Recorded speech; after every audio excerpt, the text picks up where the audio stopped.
Stand by to launch FanStream Sports. 3, 2, 1. Let's start. Hello, sports fans. Welcome to FanStream Sports. Nothing but pure sports. This is the JP Show. JP, it is so good to hear you back on the air. Stand by. Now, here's JP. All right, welcome into a Tuesday edition of the JP Peterson Show as we get set for what might be a breaking news show here as the Bucs cut down their roster. Some tough cuts to be made, some surprises already made to some. But we got it all for you here as we rip through it this morning. I won't say confused host. I'm definitely energetic this morning, no question about that. Somewhat confused, but I think what's going on here with the Buccaneers is they've got so many good players. They've got a lot of tough choices to make.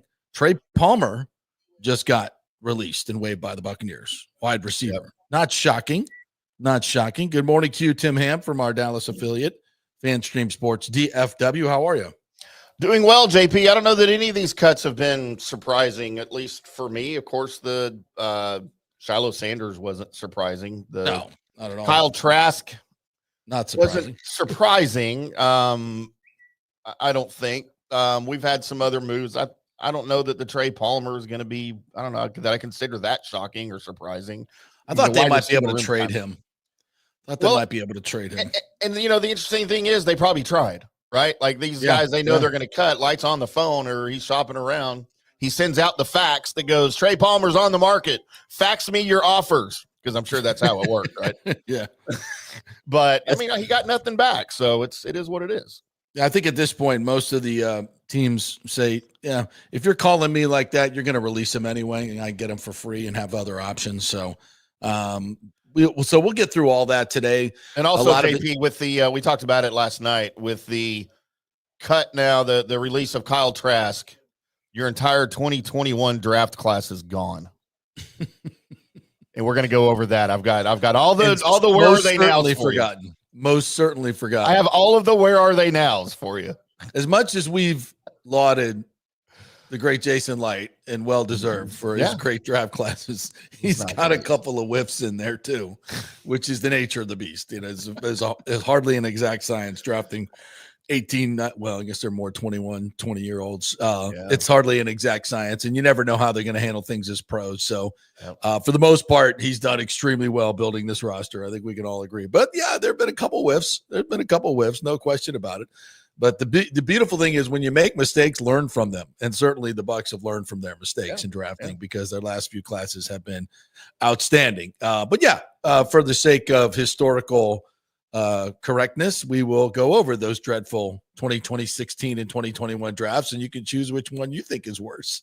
They're competitively bad, no question about it. Well, there's one that stands out above all the other ones in the 2021 draft, and we'll get to that then. Okay, all right. So also believe I double check here. Our good friend Mike Bell from Atlanta, 92.9 The Game, is going to join us at some point this morning. Always fun to have Mike on. Lots going on in Atlanta as well as we get set to take on the Falcons in week 1. So we'll get an update on what's going on up there in Flowery Branch and with the great Mike Bell, who's also a huge Seminole fan. So we'll get his take on some college football stuff as well. How good is Georgia going to be? They kind of feel like they've been forgotten a little bit in all this, but they're right there and as talented as they've ever been. But they got to break in a new quarterback, so to speak, in Gunner. So we'll take a little peruse around what's going around in Atlanta with Mike Bell. All right, let's get into it right now. As I wasn't shocking if you're a watcher and listener of this particular show, you know that it's not surprising to me that Kyle Trask was released. I've been talking about it since OTAs. I've been asking Todd Bowles pointed questions about it since OTAs because from what we observed, he was not playing good football. And, I think, and I said this yesterday, I think this might be more about Josh Grizzard than it is the Bucs system or him falling out of favor because for a long time they liked Kyle Trask. They spoke very, very highly of Kyle Trask. And when Josh Grizzard came in here, he didn't play as well in this system. He certainly looked out of sorts in OTAs. He looked out of sorts in training camp. It's just not the guy that I've seen over many years. I've been a fan of Kyle Trask. I've always thought, I was certainly advocating in the final game of the 2 seasons ago against Carolina when Baker was just beat to crap and shouldn't have played. I said, well, let's give Kyle a shot here and see if he can do it. I think 100% Kyle Trask is better than about 30% Baker Mayfield, who couldn't run, couldn't throw very well. They got through the game, barely won the game, and got into the playoffs. But it was by no means a great performance by Baker Mayfield, gutty performance. But it also told you, it's like, damn, if they don't trust him in this spot, why is he even on the roster? And even in the previous year when it was a meaningless game, Tom Brady said, no, I want to play. And still Trask had no ability to play in that game. So, because I said, well, if it's a meaningless game, let's see what Kyle Trask can do. And they didn't even want him to play that game. Well, and even with all of that, why this offseason earlier did you give him a 1-year, almost $3 million contract with almost 1.5 guaranteed? Like, well, if you're that down on him. Because he's been the guy. They didn't want to go out and get somebody else. And I think, right. And remember at that point, Josh Grizzard had not worked a lot with him at that point. Yeah. Josh was just coming in. So I think there was all like, everybody likes Kyle. They all like him. He's a very likable guy. He works his ass off. He does everything you want him to do. So it's not like he's a disruption or, in any way, hurting your team, except when you have to go play. And so I think when it just came down to it, and we talked about all this yesterday, kind of prepping you for the fact that he was probably going to get released. Right. And I did not know he had a very, minor shoulder injury that he observed, because there was no talk about that after the game, but suddenly that popped up on Sunday. So I don't know if that had much to do with it, maybe a little bit to do with it. But the bottom line for me is when he got, and I told you guys this back when it happened, this is not, 3 weeks later saying this. I said on those days that when he played with the ones, he was not good and he was holding the ball. And I think that's been his biggest issue. I think Josh Grizzard has I haven't heard Josh say this. It's just watching the tape, watching him play in practice. The thing that really I would think bugged me if I was a coach is he gets to that first read and then he freezes. He just freezes and then he looks to run, or he just I mean, he can even see Bazelak go bump, bump, bump, bump. And we're Kyle's just like, he's not reading it at the line of scrimmage like he should be and knowing where the ball go. Sometimes he is, but not as well as maybe others, and certainly not as well as Grizzard would like. He just did not process the information quickly enough. And I think in the end, that was his undoing. And when Teddy came in here, he was a pro. He's a guy that's played in the league for 12 years. He knows he's seeing it at the line of scrimmage. He's seeing it as soon as it snapped. He's been there and he's done that. And Kyle just hasn't. And I think they got to the point where, look, we just don't trust this guy. And here's the other thing, and I said this yesterday. If you were going to try to, get somebody to the practice squad, would it be easier to get Kyle there, or would it be easier to get Bridgewater? And I said, without question, it's Kyle, because there's other teams, the Raiders, for instance, that would come get Teddy Bridgewater and offer him Cowboys. They'd say, hey, why be on the practice squad and take that salary when we'll give you 2 years, $8 million? I don't know. 1 year, $5 million. He's not going to, he loves the Bucs and he likes the people here, but come on, if you're not going to pay me, then, I'm not going to play here. If somebody else wants to pay me, considerably more, that's where I'm going. But the Bucs have him under contract now. So now they put him as the number 2 quarterback. He's going to get the veteran minimum and he can't go anywhere else. So it kind of becomes a no-brainer at that point. And that's what I was talking about yesterday. If you're going to lose somebody, who would you rather lose? Or who's going to be in more demand? And clearly Kyle Trask was not in demand, or they would have traded him. You got John Spytek, who basically drafted Kyle Trask here and worked with him for 4 years, who's now running the Raiders, and Tom Brady, who knows a little bit about Kyle Trask. He was in the room with him for 3 years, and they didn't want him. So, no, and they made an interesting move. We can talk about it in NFL talk a little bit later too. Yeah, absolutely. By the way, so the whole Kyle Trask thing, I was on the phone with one TJ Reeves yesterday when the Trask news came down. We were talking about some college football stuff, and the Trask news comes down. It kind of broke while we were talking about it. And he's like, Tim, get off the phone, go do a Kyle Trask podcast real quick on your Buccaneers Daily Blitz. Break the news. I'm not breaking news, but look, I as I'm talking about Kyle Trask, in my brain, I'm seeing another player that I just saw this offseason playing in the NFL, and I could not help but make the comparisons because they look like the same exact dude after the preseason and after the offseason. And I'm talking about Shedeur Sanders because I covered a lot of Shedeur Sanders this whole offseason and the preseason. Mm-hmm. Kyle Trask's been in the league. This is his 4th year. 4 years, and he looks like a rookie still to me from watching what I've seen of him this offseason. I feel like he's digressed a little bit, right? Because he didn't look horrible before. I thought he looked horrible this offseason. But everybody's barking about Shedeur Sanders. He's Kyle Trask, okay? Yeah. If you really want an NFL comp, he's Kyle Trask. It's horrendous. And in my brain, I didn't say that on the pod that I did the other night, but in my brain, I was thinking that the whole time. I was going to save that for a Browns podcast, but I just don't understand how. And again, we talked about it earlier this offseason. He's been stuck in Tampa Bay since he got drafted. He's never played, JP. He's never had a chance to play. He's 4 for 11 for 28 yards in 4 seasons with the Bucs in the regular season.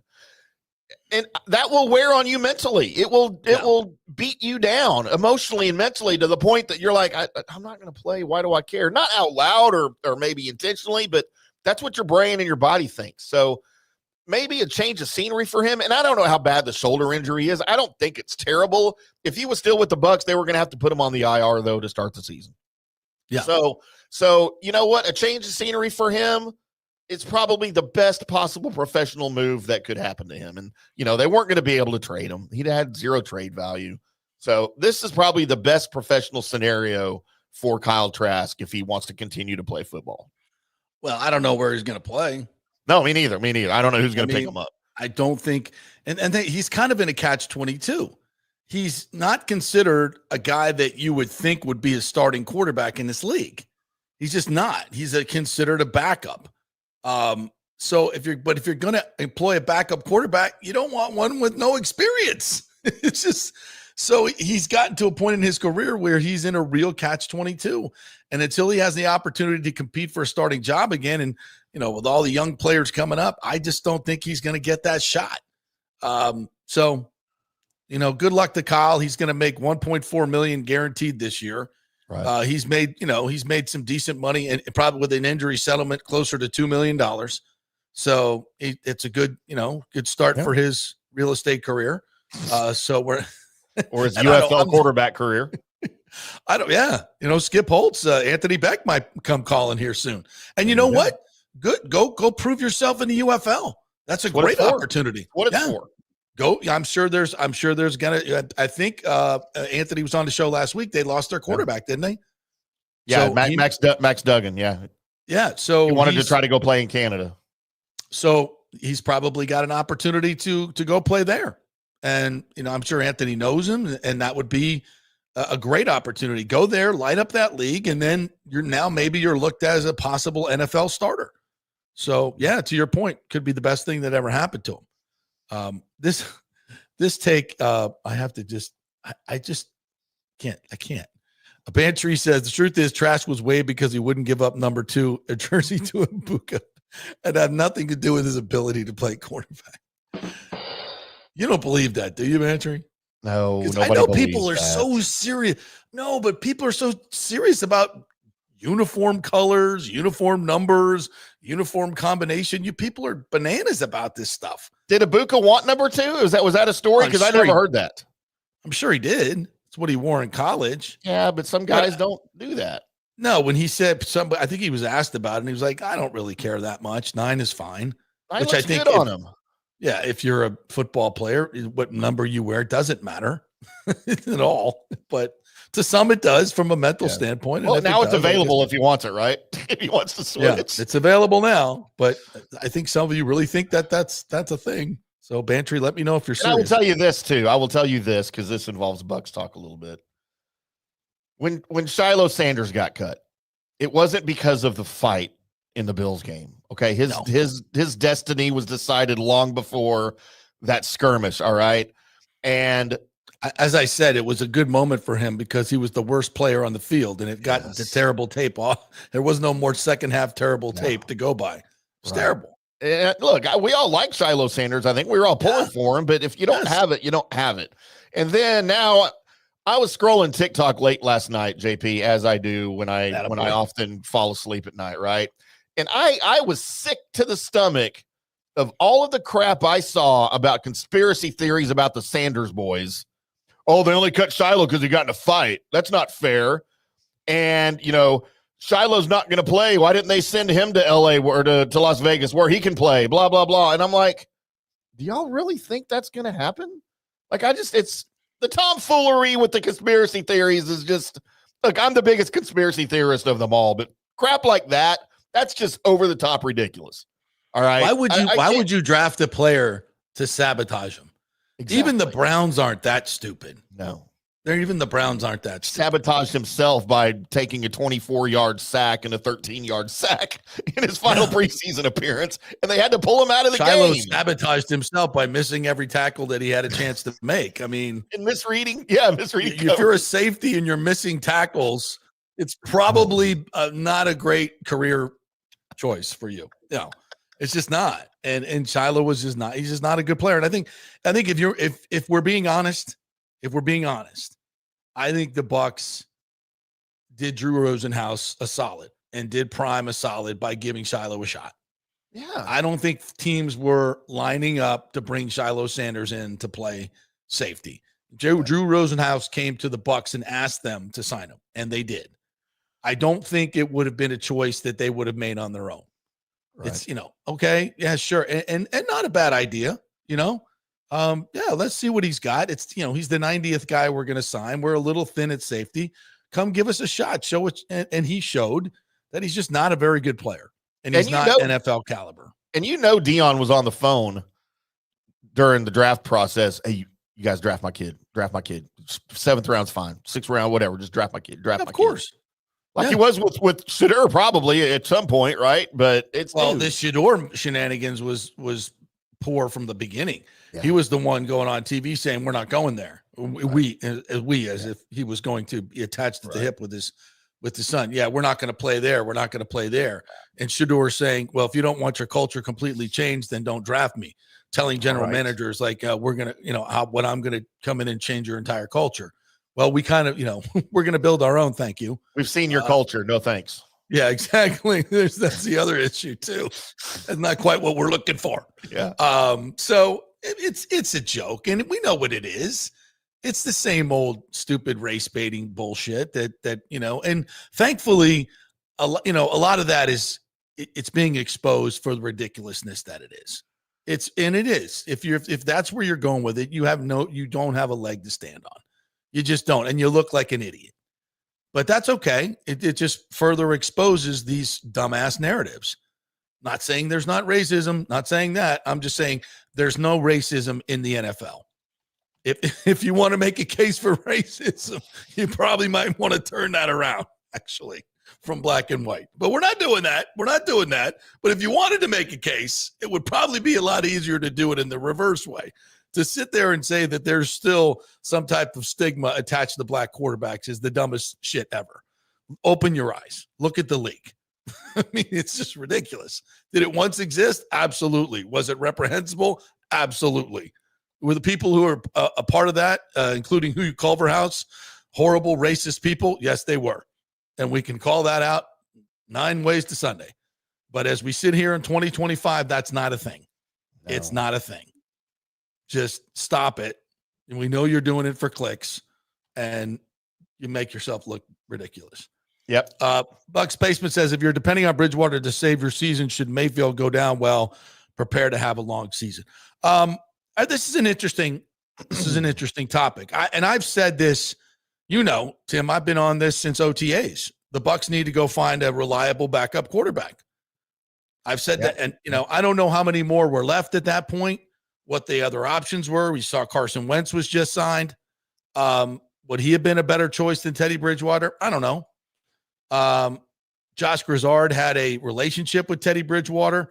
I think these conversations probably happened back in OTAs where Josh was like, yo, Teddy, my man, how's high school coaching going? Are you really set on doing that? Because, we might have a spot for you here. I think those conversations happened a long time ago, to be quite honest. And if I'm saying, is Teddy a good backup? Well, he was good enough for the Detroit Lions to sign him and play him in a playoff game. You got a better one? I mean, I don't know what the list. I'm trying to think, Huntley's out there. He just got released by the Browns. If you're released by the Browns, well, but it's a good question, Bucs Basement. Absolutely. It's a good question. Meets McGee says, geez, JP, you were severely missed last night on SportsWeb. There was one guest, Leo, who was very upset about Trask getting cut and against Bridgewater. Well, I mean, I think we were ahead of the game here with Trask, to be quite honest. We've been talking about it for a long time on this show, so it came as no surprise to us. I don't think Leo is really anti-Teddy Bridgewater. I mean, can you be Teddy's what is a good Leo's player. love affair with Trask, though? Where does that come from? I don't know. Like, I'd love to ask him. We'll get him on the show and ask him. I mean, listen, if you're defending Kyle Trask because of the way he's played, I think maybe you're not looking at the same tape I'm looking at. You haven't been to as many practices as I've been to, because I think it's pretty obvious, frankly. I think it's pretty obvious where his deficits are. I'm not claiming I'm some genius, because I think he's just not as accurate and quick thinking as he needs to be. And I think if I can see it, I didn't wait till after he was cut to say it. Been saying it for a long time. If I can see it, you're damn right Josh Grizzard can see it. Yeah. And so can Todd Bowles. I'm not making it up. James says, when Baker dinged his hand at camp at Trask had 2 days with the starters, he did not impress. Yes, that's what I said it during those days. I was there, and I watched that red zone where he missed 3 wide open guys. And when I say wide open in red zone, that means about 1.5 yards. These are guys that are open. You got to hit them. They're 6 yards, 10 yards away from you. It's a short pass into the red zone. It's got to be accurate. It's got to be a quick decision, and it's got to be made. And if you can't do that, you cannot play in the NFL.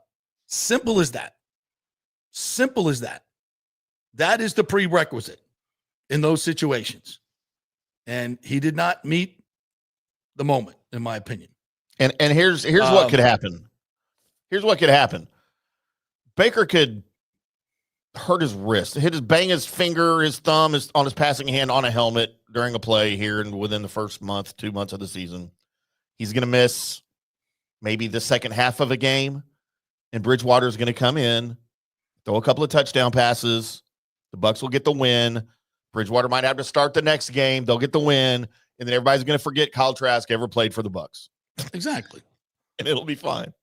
I mean, and did Teddy Bridgewater stepping on the field, making quick decisions and throwing 2 incredible touch passes in the red zone, and after being here for a minute and a half, make a difference? Yeah, I think it did. Yeah, of course it did.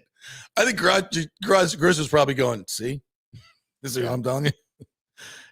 It just is what it is. And he's a natural thrower of the football. And even watching him out there for the first couple of weeks, they started, making the real tough throws, which are the 20-yard ins, the 25-yard corners, the deep outs across the hash. I mean, those are the real big tough throws for NFL quarterbacks to make. And to be honest, as we saw from the hospital ball to Jalen McMillan, he was a little rusty. Teddy was a little rusty there. But you know what they did see? They saw the quick decision-making, a guy that looks like he's belonged in this, and very natural flowing out of the pocket, not the freeze moment. I mean, you watch Kyle play, and it's like it's catch the snap, 1, 2, and the ball's either out or it's the freeze moment. It's like, dun, dun, dun, that's, go put on the tape. Where, with Teddy, it's like 1, 2, 3, it's not there. Here it is. And even Bazelak, 1, 2, 3, not here. There it is. It's not 1, 2, 3, freeze. Look, it's that's not the dance you want to be doing as a quarterback. The 1, 2, 3 freeze, not what we're looking for. 1, 2, 3, that's not there. We're going over here or we're going over there. Get rid of the ball. Don't freeze. Of all things, don't freeze. We saw that too much. Yeah. Yeah.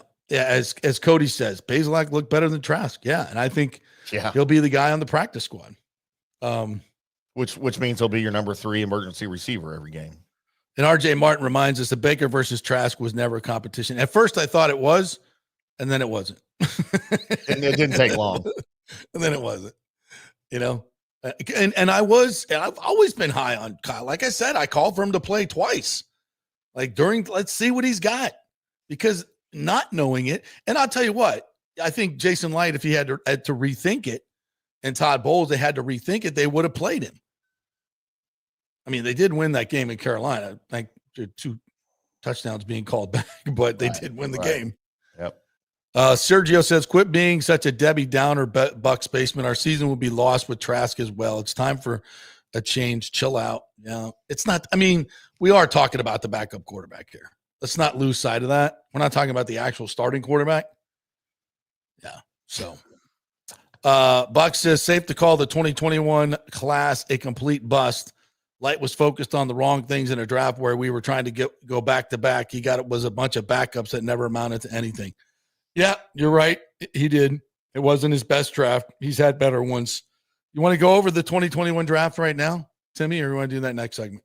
Let's take a break. We'll come back and we'll do it. Okay.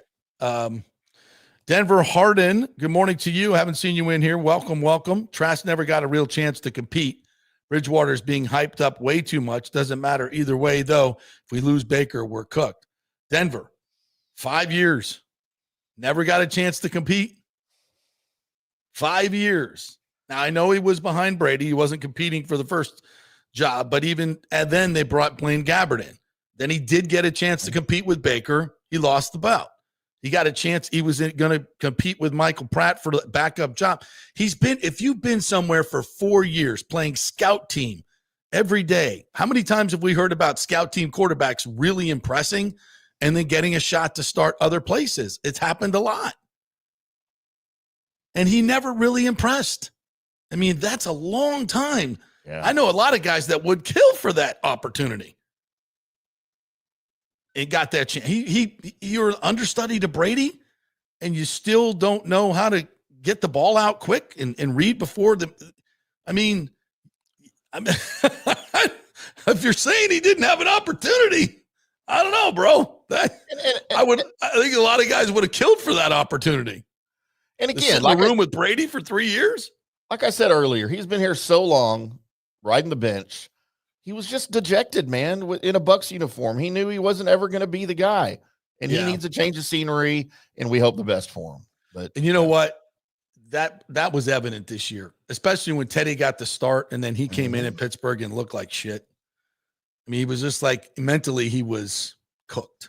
Yeah. And he just kind of, like I said, I've been saying, since OTAs, he looked like he's regressed, and maybe that's it. It's like he probably felt that Michael Pratt was going to take his job. And anyway, oh well. All right, let's take a break. We'll come back on the other side. We'll get more to your comments. Want to get to college football today. Byron Brown spoke to the media yesterday at USF, and I'm excited about this USF football season. Super excited about it. So we're going to touch on that as well.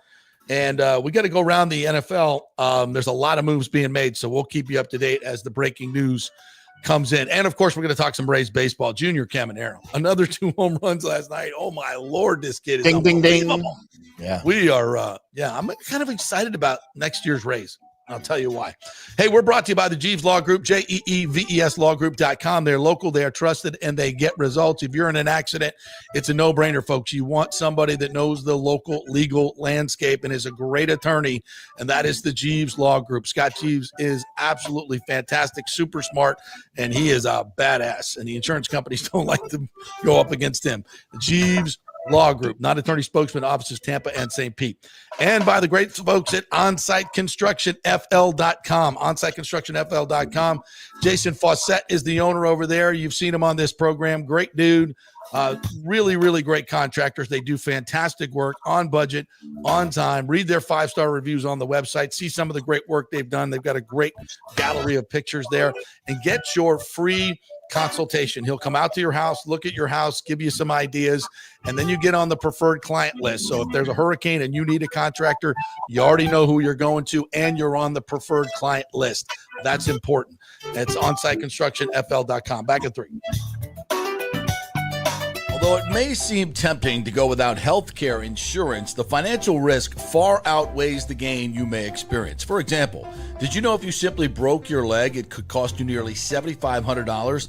Put on top of that a hospital stay, you could be looking at $10,000 to $15,000. Ensuring that you don't go uncovered is so important, as according to CNBC, high medical bills are the highest contributing factor to why Americans end up taking money out of their retirement savings, or worse, find themselves filing bankruptcy. So go to don'tgouncovered.com or call 800-669-1505. Now, depending on your income, you can get plans for zero premium. Our experts will guide you through the process effortlessly. They will shop many plans and find the one that's right for you.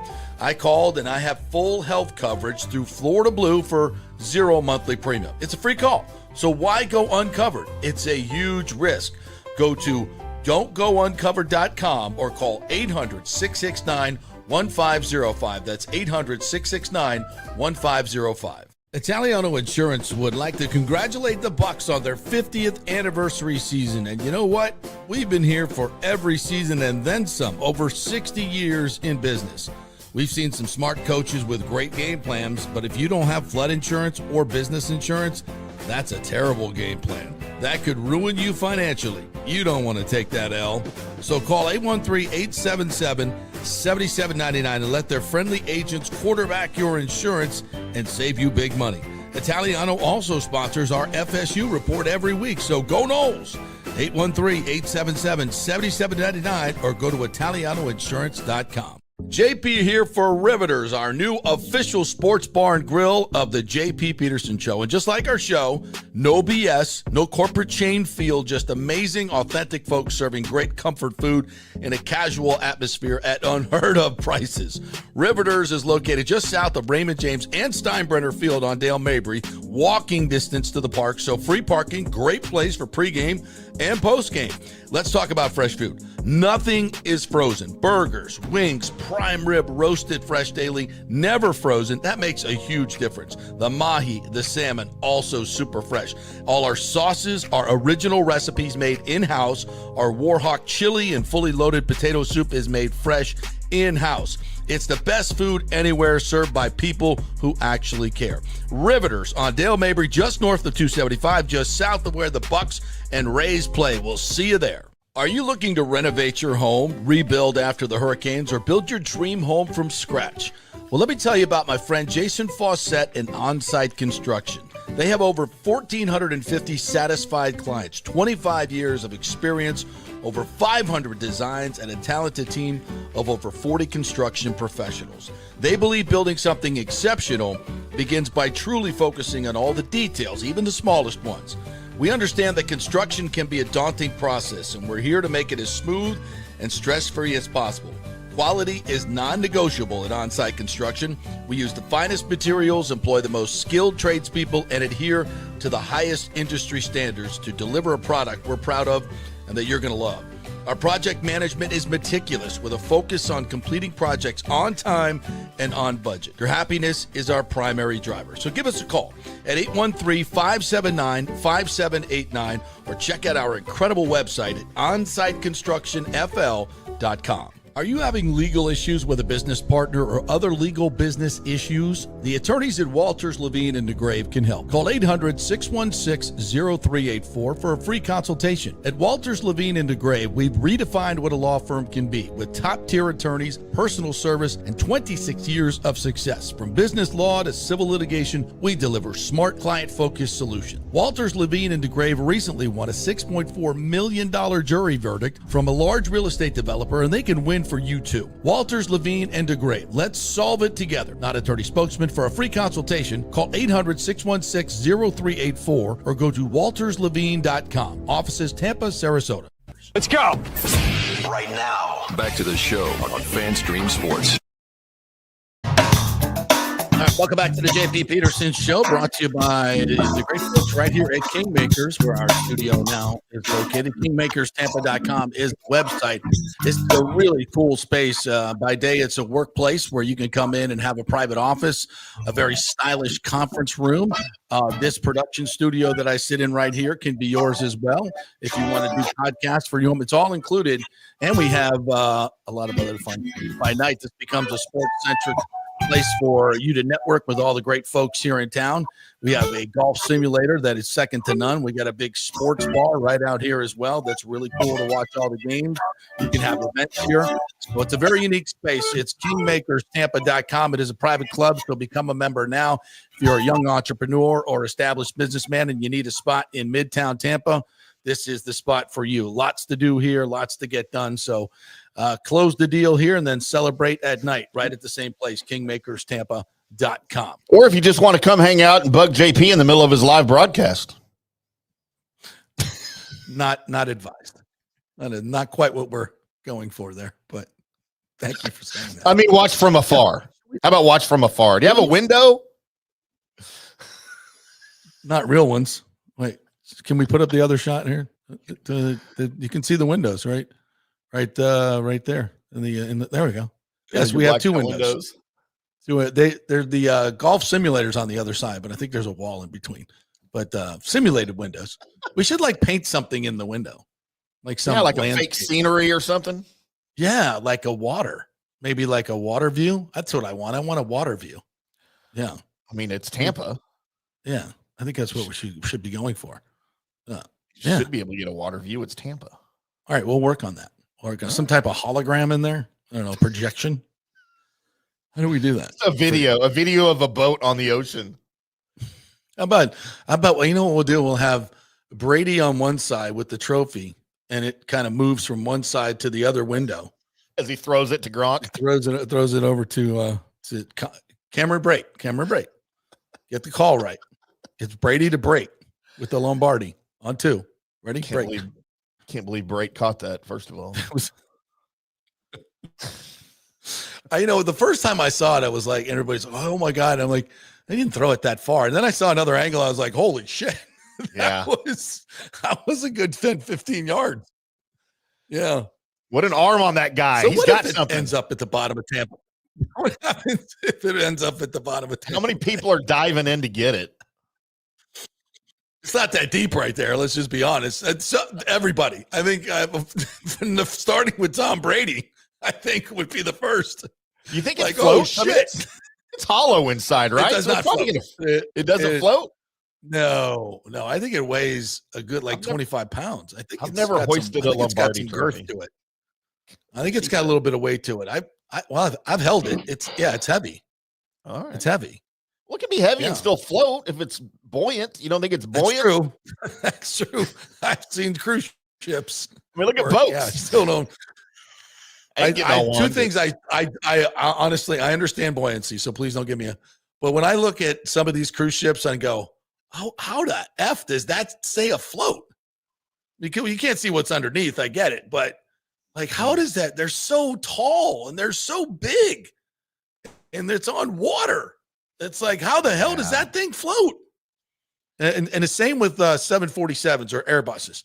When you see them take off and they're like, and they look like they're going so slow. And you're like, how the hell does that stay up in the air?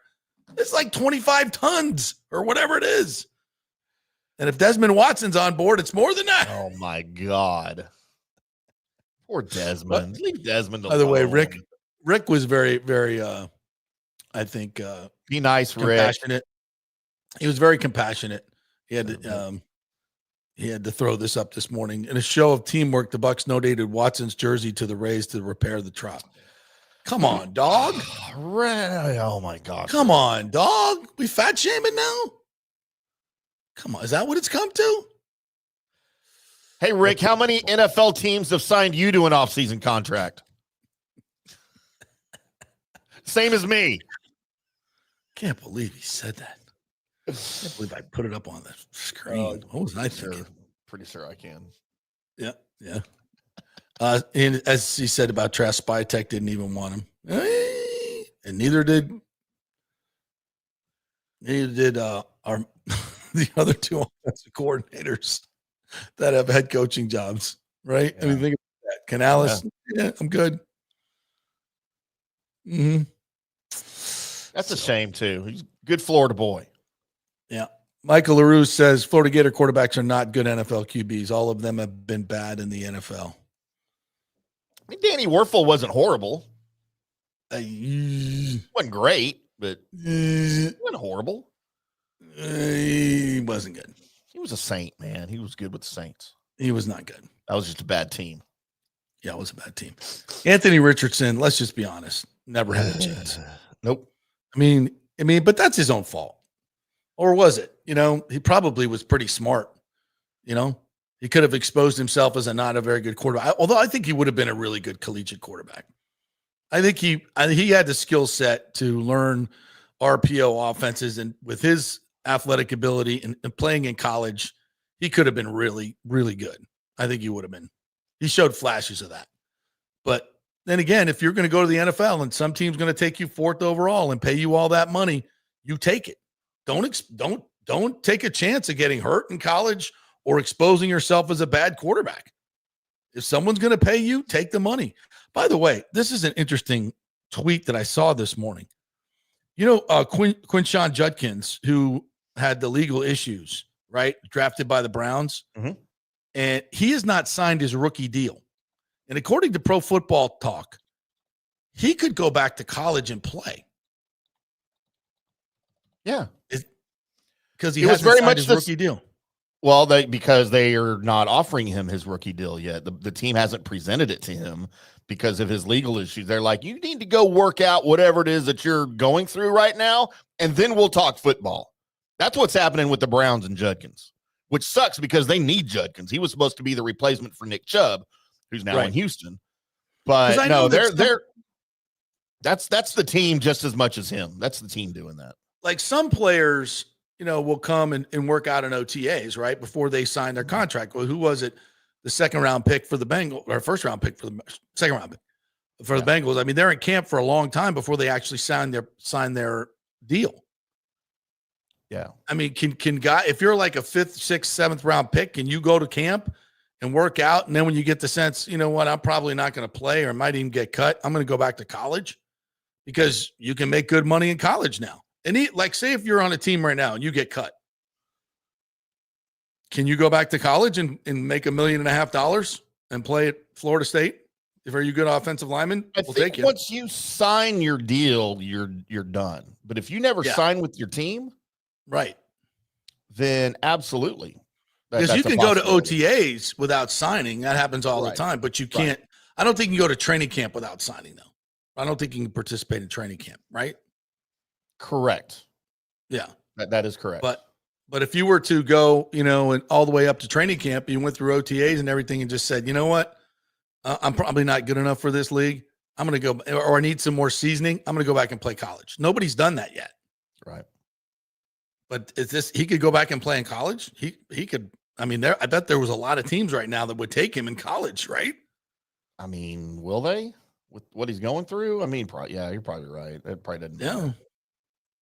I don't know. I have to research a little bit. It kind of piqued my interest. So anybody has any, Greg Allman, where are you? He knows everything when it comes to those things. Some other comments here. I want to clean up all the trash stuff here because you guys have a lot to say about Trask. Denver Harden says, if the Raiders wanted Bridgewater, why wouldn't they go get him when he was a free agent? That's what we did, because they just lost Aiden O'Connell. Yep. So that kind of forced their hand. For a while. Yeah, he's out. Yeah, I think if they had Aiden O'Connell, they wouldn't be looking. But now that there's an injury, they're looking. So I think that's why. Hospital balls, says James. Those 2 touchdowns versus Steelers were dimes. Raiders traded for Kenny freaking Pickett. They should tell you. That should tell you everything. Well, he did throw a hospital ball to Jalen McMillan. He went to the hospital. Definition of that means, yeah. What he had it was a bad throw. I'm not sitting here and I'm not going to sit here. Teddy's better than Trask. I've said that since he got here. But Kenny Pickett's better than Trask too, by the way. Yeah. That this just in. So I'm not gonna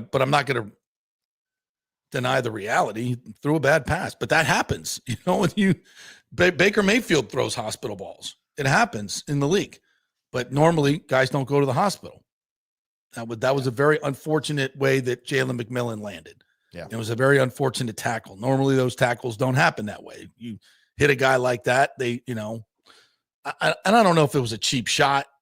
He was defenseless. I think the guy was just trying to make a play, but it just worked out really bad. That's what happens. It's football. It was a bad throw. Yeah. And that's a tough throw because you have to throw that over the linebacker and then have it dip down into the receiver. Sometimes you just throw it a little bit. You want to make sure you get it over the linebacker, so you throw it a little bit high. I guess the better thing is there. And again, these are choices that you have to make in a split second. If you're Jalen McMillan and you've already made this team, should you be jumping up against them? But you're going to do that. You're a wide receiver. It's just natural. The whole ball's high. I'm going up to get it. You just don't count on getting hurt on that. That's all there is to it. Good morning to you, Nathan Elliott. I want to say hello to all. And he just always says hello to the Petermans. Get it right. Not peeps. It's Petermans. And it's not degenerates. Denver says Trask will sign with the Panthers. With Canales, has he done that yet?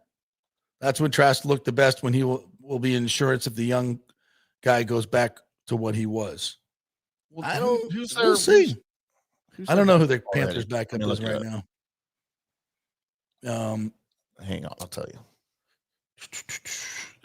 They've got Andy Dalton behind Bryce Young. Yeah, he's not supplanting Andy Dalton. That's right, because Dalton started last year. Yeah. Sergio says Trask was drafted to be the starting quarterback eventually after Brady was gone, but it never developed. It's been enough time to move on. Yeah, absolutely. So the 2021 draft, shall we peruse that, my friend? Let's peruse that. Let me bring it up here on screen as I've prepared a graphic. Let me just get this out there because Rick is redeeming himself for the Desmond Watson slander. Said, let's just say the obvious out loud. The Bucs are better without Gators. Yeah. 100%. Yeah, I don't disagree with that. I don't think anybody's going to disagree with that, Rick. Our last few, I think the last Seminole we drafted was Roberto Aguayo. Yikes. That did not work out well. And the last highly drafted Gator was Vernon Hargraves. It was a disaster. Probably so. And Kyle Trask. JP, let's get into the Buccaneers 2021 draft, shall we? Jason Light just turned the show off. I hope you're happy with that. It's all right. He should have come on to defend himself. Like, we love hearing guys talk about why. Hey, look, here's what I thought was going to happen. I mean, that's half my dating life. I could go back. Like a good idea at the time. Yeah. See, again, half my dating. Well, he never asked me about Joe Tryon Shoyanka. I would have told him. I said, let me do some research, and it would take me 5 minutes. What did we count? 42 shirtless photos on his Instagram. Probably not a good look, huh? Which were removed. By the way, we mentioned that on the. I remember we were going over the draft picks, and I asked our intern Kayla, because she's always on Instagram. I said, go find out how many shirtless pictures we got for Joe Tryon. She's like 43, and I'm like, whoa, wow, that's a lot. I don't know if I want that for my first round draft. And the next day, they were all removed. By the way. Really? Yeah, I took them all out. Should have done that before the draft. So JTS, my biggest thing with JTS was he didn't play during COVID. Like, didn't want to know part of it. Although with all the shenanigans going on, I mean, you can't blame him. But there was a lot of players that didn't do that, though. Yeah, I know, but it's like just it hurt like, him. Like it hurt. It definitely did. It really did. I mean, and I hate to blame them for that because that wasn't their choice. If they maybe Micah Parsons, and of course, it was a terrible, terrible choice for the adults to do at the time. Right. And they should have known better, but of course, we all know what that was about. So JTS plays 4 seasons. He, of course, just left this offseason. He's now a Cleveland Brown.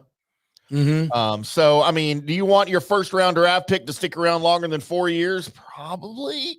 Yeah. So, that's JTS. That's a fail. Kyle Trask, your number 2 pick at 64 overall. Just talked about him. We know his story.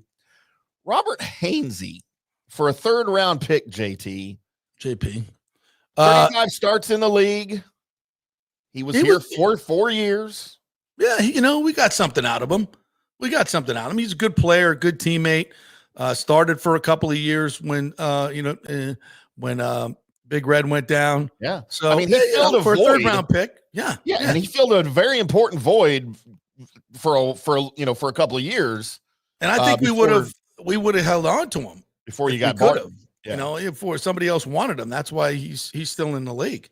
And he's in Carolina, right? He's playing with good player, great, not a great player, but a good player. For a third round pick. For a third round pick, 4 years. 35 starts over 60 games. He only started one, of course, there in 2024 behind Barton. But, I mean, for 2 years, he started every game in 22 and 23. So, for a third round pick, I don't know that you can knock that too much. Jalen Darden, wide receiver out of North Texas, baby. What happened with Jalen? So he plays 9 games his rookie season for the Bucs. The next year he gets traded to the Browns. I've never seen a guy run to the sideline quicker with the ball in his hand than Jalen Darden. That dude would make a beeline for the sideline as soon as he caught the ball in the punt. I've never seen anything like it. It's just like he'd look up and just go whoop. He like runs sideways, backwards if he had to avoid contact. He has one start across 4 seasons in the NFL. And he is no longer in the league. He is not on an NFL roster, JP. But again, 4th round pick. You know, you're starting to get into the area where what are your expectations for these guys, right? Yeah. KJ Britt, who up until recently was still a Buck. You got 4 years out of him. Good dude. Solid player, just not fast enough and athletic enough for the NFL to play linebacker. No, and where's KJ Britt now? He is with the Dolphins now. Yeah. So you got 4 years out of him. He made 15 starts across 59 appearances over 4 years. Not a terrible round pick. I don't think that's a terrible pick. Nah. And then obviously the most glaring one here, JP, as he never played a down in the NFL. You didn't have a 6th round pick that year. You had 2 7. So your first 7th round pick at 251 out of BYU, DB Chris Wilcox. Now these guys obviously these are reaches in the 7th round, right? Absolutely, yeah. Chris Wilcox spent time he was waived in the first round of cuts that season by the Bucs. He went to the Chargers. He spent a couple of years on their practice squad, went to the Panthers. As of this year, he is not on a practice squad or an NFL roster, JP, but never played a down in the league. Now, Grant Stewart is still playing. I saw him return a kickoff the other day. He's still in the league. Yeah, he got a DoorDash commercial too, or one of those bring me some food things. Yeah. So Grant spent just the first season, his rookie year with the Bucs. Then he moved on to the Colts and played 3 years with the Colts, appearing in every game, not starting, but appearing in every game for the Colts, and has just moved on in free agency to the Detroit Lions this season. So for a 7th round pick, I know you didn't hang on to him, but very, very serviceable. I mean, I don't know that I'd call Grant Stewart a fail. You just, maybe the failure part is he didn't keep him. But it's a 7th round pick. You use those guys as trade bait, right? Like all the time. Yeah. So anyway, not his best draft. So no, none of the guys are still here now after Trask gets jetted. But overall, I think you had, Hainsey, obviously, I think we agree was a good pick. And then, Stewart, even though you didn't keep him, he ended up being okay. Britt, serviceable in the 5th round, I think. I mean, yeah, it's not horrible, not memorable, but not horrible from. Yeah.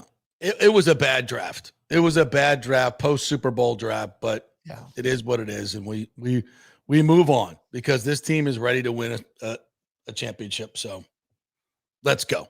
Let's go. Let's remember the good ones, not the bad ones. Yes, exactly. Drew Harden says we need Jameis as the backup. That would be fun. Now you're talking. The Giants are getting rid of him. The Giants are keeping him. They love him for some reason. Yeah. Yeah. Now, can we have a discussion of who's better, Jameis or Teddy Bridgewater? Bridgewater. I don't think it's close. In New York, the discussion is who should be the backup. Never threw for 5,000 yards. I can tell you that. He never threw 30 interceptions either. That's true. Right? Maybe in his whole career. But in New York, the discussion is, Russell Wilson's your starter. Who's going to back up the rookie Jackson Dart, who's really, really good, by the way, or Jameis Winston? Jameis Winston's going to be on the practice squad probably most of the season and the emergency third quarterback. So if a quarterback goes down in the league somewhere, I'm kind of surprised I guess I'm not surprised that John Spytek didn't call the Giants about Jameis Winston, or maybe he did. I don't know. But yeah, that'll be an interesting thing to see if Winston gets, some offers. He makes it to the practice squad. Yeah. Yeah. Richard Bolt jumps in here and says, guys, let's be honest. There was never a moon landing. It was filmed in a studio, and the skunk ape is real. Saw one while putting out my trash can last night. Richard, doing drugs early. I'm all for it. Yeah. I was there. I saw the moon landing. I was there. So Tim Witherspoon says, Kyle who? I think that should wrap up the conversation, to be quite honest. Yeah. I think so too. Nathan Elliott says, I made it to 5 training camp practices. The secondary players all practice right next to the crew lounge and the media tent. I saw a lot of the practice, good and bad, in secondary by players. Yeah. That's practice, Yeah. Mates McGee says, I was convinced after watching the Pittsburgh Steelers preseason game, there was a difference between Trask and Bazelak running the offense. That wasn't supposed to happen for a fifth-year quarterback. Yeah. I thought it was pretty obvious, to be honest with you. So did the Bucs. B's in here this morning. Before he gets nasty, he said, I told you people Kyle Trask couldn't start at Plant High School. I think that's a little much. Is that hyperbole, B? No. Brick says, I have a picture of Stu peeking through the window. That's pretty funny. Wait, let's see if that would work out. I'm adding it to the stage here. Okay, there we go. Stu's face that right there. Funny. That would be funny. That would be funny. Would we get a cease and desist, you think? No, because he's probably never going to listen to the show again. He wouldn't even know. That would be fun. Great idea, Rick. We'll see if we can make that happen. But then I got to look at him every day. I don't know that. I don't know how that would go over. But you'd be laughing a little bit. It would put you in a good mood every day. Yeah. You come in hungover after having to sleep on the couch after a fight with Ashley, and you just get to look at Stu all morning. I think John has a much better idea. The Farrah Fawcett poster. Yes. Tim has one. I do have. We get one of those for the. You still got. You can be able to find one of those online. Farrah Fawcett on one window and Cheryl Ladd on the other window, and Stu in the middle. Or my attention would not give him the pleasure. Yeah. The Green Flamingo. Haven't seen you in here. Good morning. Thank you. Welcome. Trask isn't a top 50 quarterback in the league and not top 3 on the Bucs. Get over it, people. It is. I tell you what, there are some things that pop up that are just become such incredible conversation and really, in the grand scheme of things, are not worth talking about that much. Yeah. So I try to be gatekeeper, but then again, part of me is like, you guys want to talk about it, we'll talk about it. Like Shiloh Sanders, Desmond Watson. Like I from the very beginning, I told you folks, we're not going to talk a lot about them, but people are just absolute. Maybe, well, they do have one thing in common. They were both Gators. And maybe that's why. I mean, Desmond Watson, well, and Kyle Trask, I meant, not Shiloh. But I mean, Shiloh was never going to make this team, and Desmond Watson was never going to make this team. But, I don't know. They were good stories, right? They were good stories to talk about during the offseason, in training camp. Well, Shiloh might have been a good story. I know there was no chance Desmond Watson was going to make it, but he was still a good story. Hell, I probably wrote 10 different articles about him because people were interested. They wanted to read about it. You're the problem then. You're the problem. Hey, I'm sorry. I like to write about what people want to read, Shame on you. Richie P said, I think Sunday Night Football did a whole thing on whether or not the Super Bowl trophy would have floated. I think you're right. So they paid to have a replica thrown in the water, and it did float. Well, there you go. And I think I do remotely remember that. See if we can find that online. They're grossing you on Danny Werfel. B says Danny Werfel was one of the worst quarterbacks ever suit up in the NFL. That's what I remember B as well. Don't think that's great guy though. Accurate. He's a great guy. Yeah, I think it is. I think it is. He looked really good. One of the weakest, jersey, though, man. One of the weakest armed quarterbacks I've ever seen that was that good. He had that dude could put a touch pass. He could drop it on a penny in the corner. He could. Yeah. He had all those, those fast receivers, and he was so accurate with that little loop ball he had, 3/4 like little T-Rex arm throw. But man, he was good. Great dude too. Great dude. Yeah, I like Danny. Yeah. He's got a show. He's pretty good. Now we need to have him on. A show? Who doesn't have a show? Yeah, he does. Yeah. I can't remember where I saw it, but he's got a show. John Burke, good morning to you. New guy in here. It said the defender wraps up J-Mac, then he doesn't get hurt. Instead, he dumped him on his head. Should be a new rule. I don't know, man. I think we have enough rules in this league about what you cannot do.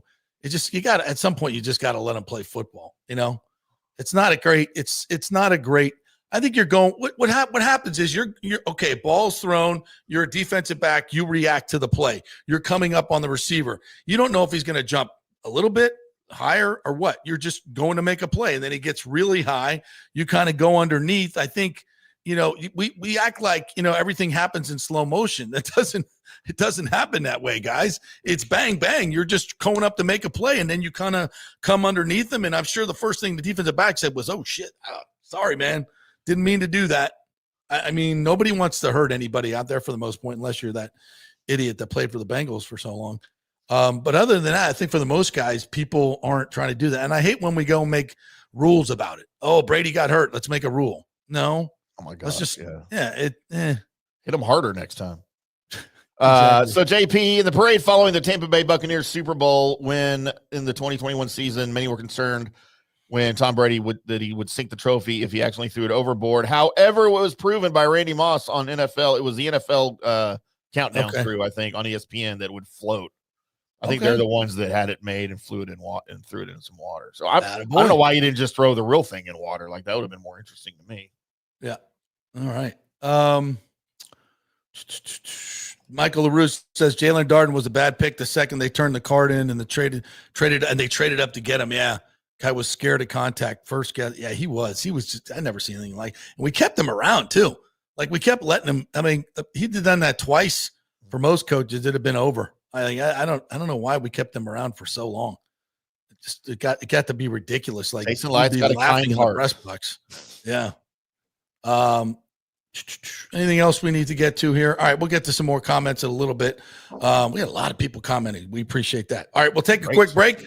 We'll come back and we'll do a little college football, a little USF Boise preview coming your way. Byron Brown, cannot wait for this guy. Do you remember how good Byron Brown was in 2023? Really freaking good. Really freaking good. And how good is Boise State? Yeah, they're pretty good too. Ashton Genty was not their whole team. So we'll talk about that and remind you that the Golden Diamond Source is the only place you want to go to get that ring. Nick did it. I did it. So many customers have done it and been absolutely thrilled with the service and everything you get from the Golden Diamond Source. First of all, they're a great local company and we want to support them. Second of all, the best prices, the best staff. They're never going to try to upsell you something you do not need. And that's honestly the best thing you can say about a jewelry store, because everybody else does that. You don't need that.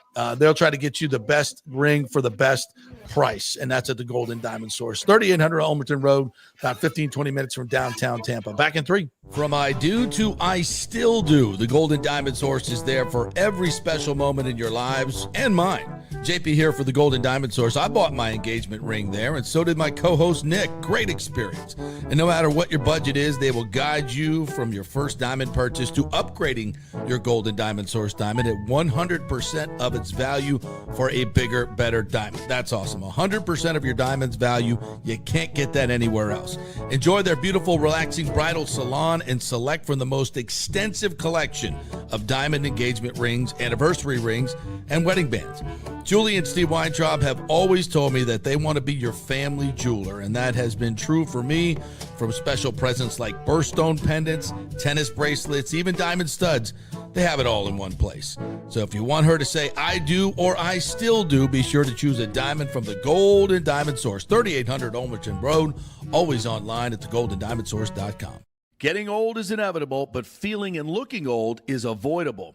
If you're feeling run down, your workout sucks, or your sexual libido is not what it used to be, check out Bay Area Modern Medical Center. That happened to me a few years ago, and I found out I had the testosterone level of a second-grade girl. That's not good. Our food, environment, and stress can cause your T levels to drop. Bay Area Modern Medical Center can help, and they are different. They offer customized hormone replacement for both men and women. Christopher Lugo and his medical staff can help you restore your energy, your sex drive, and your feelings of well-being. It was a total game changer for me. I have way more energy, lost 30 pounds, and I'm performing better in all areas of my life.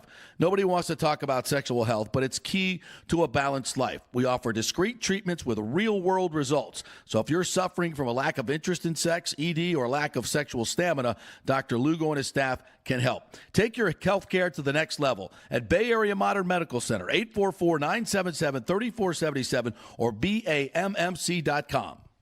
JP here for the Jeeves Law Group and my man Scott Jeeves, who lives right here and has long been a highly respected member of our community. He's a proud sponsor of the Tampa Riverwalk.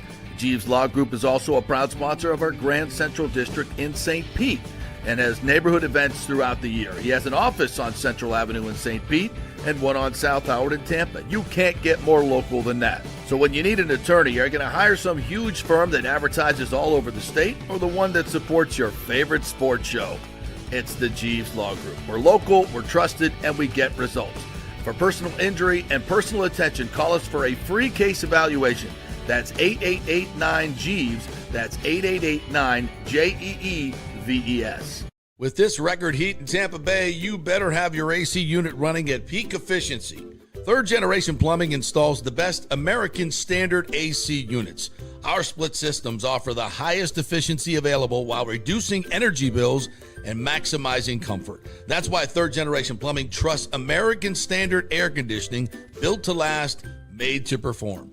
Whether it's a new install or an emergency repair, our family-owned team brings 3 generations of trusted service to your home, now with the unmatched reliability of American standard. Plumbing or cooling, we've got Tampa covered. Call Third Generation Plumbing today, 813-961-8024, or go to thirdgenerationplumbing.com. And we also do AC. Ciao, Paolo Tini here, owner of Caffè Paradiso, voted number 3 People's Choice Award on Open Table. I want to thank all our loyal family of customers that have been enjoying our great traditional Italian dishes we make from scratch every day. It's a great family story we're proud of. Our family moved from Rimini, Italy in 1984. My dad, Caesar, started Donatello, and that's where I got the start in the restaurant business. I started Caffè Paradiso on South McDill in 1995, and we've been there ever since. From our traditional ossobuco, a veal slow roast for 4 hours, to our daily fresh catch, the Gruppo Paradiso, with a piccata sauce and lobster claw meat, homemade pasta like lasagna, farfalle salchicha, which is a bow tie pasta homemade with fresh sausage. Hold on a minute, JP's favorite. I love it. So come and have a glass of wine with me on South McDill. Get a reservation on Open Table and see all our 5-star reviews. Ciao, see you soon at Paradiso. Let's go. Right now, back to the show on FanStream Sports.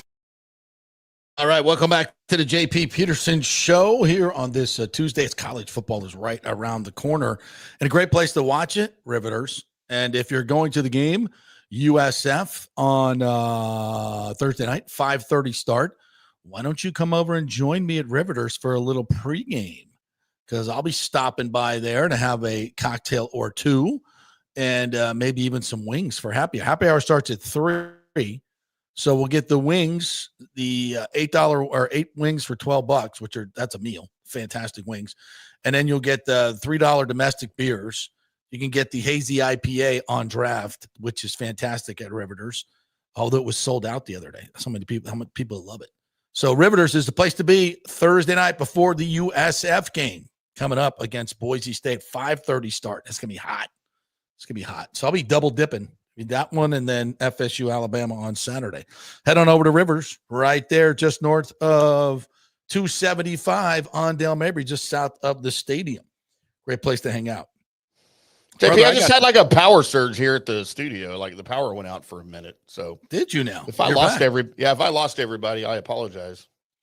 Well, we're good. We're good. We're good. We have a very sad story to report here. Uh-oh. Not exactly sure what's going on here. We want to wait till all the issues come out, but evidently, according to News Channel 8, former USF coach Jim Leavitt has been arrested for, let's see if I get this right. I don't want to get this wrong. For, I guess, battery. Let me just get this right here. Oh, this is not good. Former USF coach arrested. Jim Leavitt was accused of battering two people, including his ex-girlfriend, and stealing Louis Vuitton bags worth over $5,000. Stealing or reclaiming? I'm seeing stealing, but that's what St. Pete police say. I guess if you give it to somebody, it's theirs. And then if you try to get it back, if that's what happened in this case, which is grand theft. Arrest affidavit from St. Pete Police Department stated Leavitt battered his ex-girlfriend by grabbing her arm as she tried to walk away from him. Police said he also pushed the man in the chest. Leavitt was accused of stealing a Louis Vuitton purse, a Louis Vuitton wallet, and Louis Vuitton clutch, collectively valued at $5,000, but less than $10,000. Still mystified how you can spend that much money for a purse. But jeez, right? Like, good Lord. Yeah. He is supposed to be inducted into Hall of Fame this year at USF too. So, wait to get Jim Leavitt from Harlingen, Texas, little tiny town really? down in the He Rio grew Grande up Valley. in St. Pete. Yeah, but so it sounds, I mean, it is. So it looks like he had an altercation, grabbed her arm, not exactly battery, but I guess and pushed the man in the chest. By definition, I mean, I call that a Tuesday, but I mean, you know what? I mean, when you're in the stealing him. I mean, leave that where it is. Anyway, I meant the pushing. Anyway, that's battery. Yeah, okay. I don't know. I'm like, we're all men Tuesday. here, right? Is he pressing charges? Yeah. John O'Leary says, what about picking Bullock for the 53-man roster linebacker spot? I like him. I like Nick Jackson more, but I think both of them will probably play at some point this year because they'll go to the practice squad. So, yeah. But we'll see more. If anything else comes out, we will get to it. All right, so USF and Boise coming up Thursday night, 5:30 at Raymond James Stadium. The return of Byron Brown, who threw for over 4,100 yards, 39 touchdowns in his 23 season. I mean, I remember talking about this after the season. It was like, are we going to be able to hold on to Byron Brown? Because his rookie year at USF was insane. I mean, it was just incredible. And the numbers were huge, but if you actually watched him play, they were he was insane. So what was he? So it's his sophomore year? Yeah. So his first year, he was 78 of 132 for 863 yards, 2 touchdowns. And then 2023, or sorry, that was 2024. That was last year, and then he got hurt. 2023, he was 65% completion percentage, 3,200 yards, 3292, 26 touchdowns, 11 interceptions for a rating of 144.7. So in his career, do we have the aggregates here? No, that's not very nice, ESPN. So he's thrown for 4,100 yards, 20, 31, 33 touchdowns, and 12 interceptions. And his rushing yards, I mean, he's just been tremendous. This is your stats here, ESPN, are absolutely awful, but shocking development. Yes. But yeah, I mean, he's just dynamic, incredibly dynamic. And now here's the problem going up against Boise State, who had the best pass rush rate last year, and all of their pass rushers are back this year. So the big thing is here, and he's excellent at avoiding the rush. So, by the way, his over-under on rushing attempts in the game, I believe, is 11.5. Go over that because he's probably going to score 6 or 7 times. And in the RPO game, he'll probably run another 12 to 15 of those. So over 11.5 rushing attempts if you want a little side bet there for here's the thing. If Byron Brown can stay healthy these first 3 games, Boise State, Miami, Florida, if their offensive line can stay healthy, that's what I'm more worried about.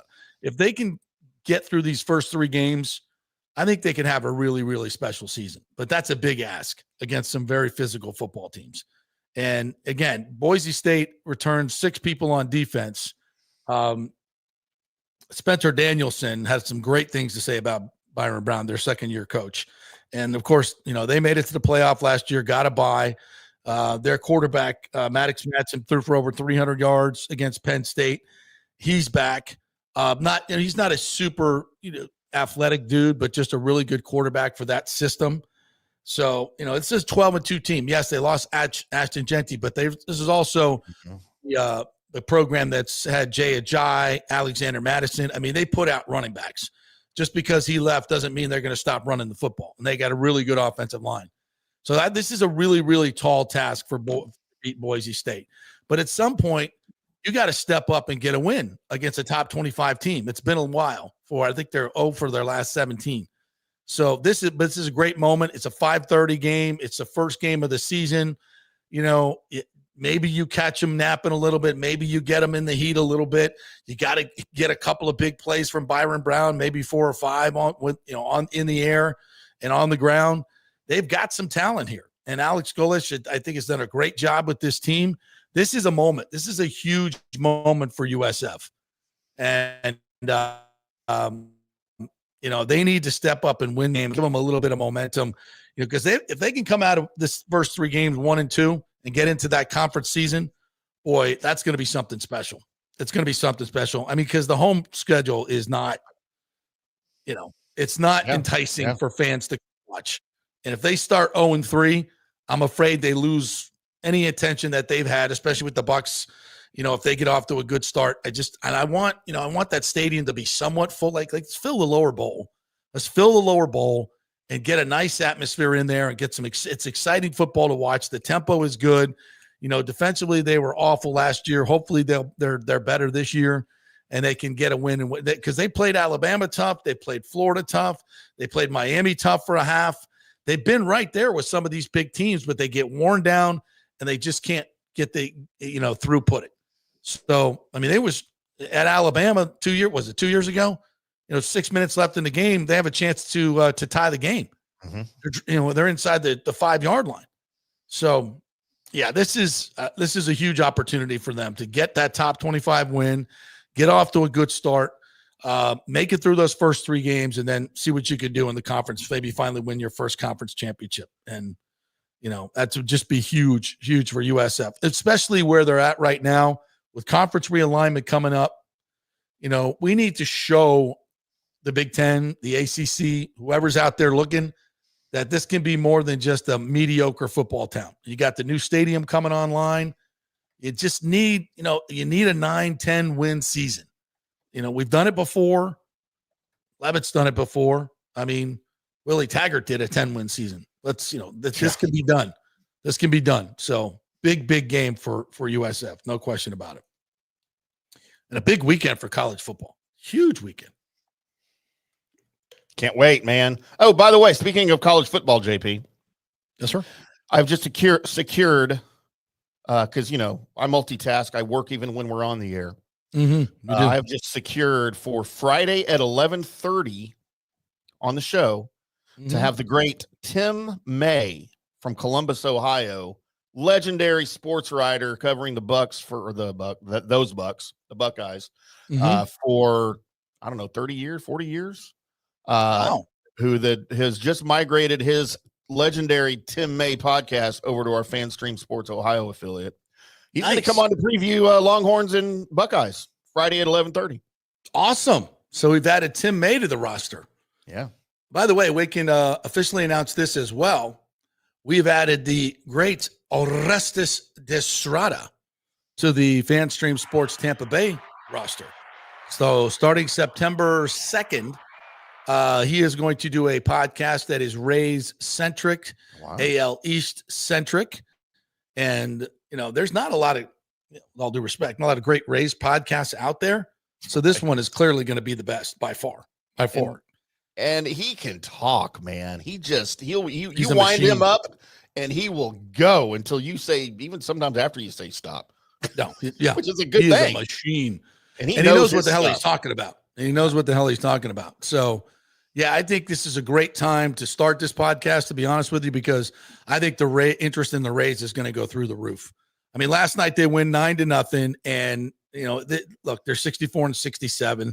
They've won 3 straight. They're not going anywhere this year. But you know what they are doing?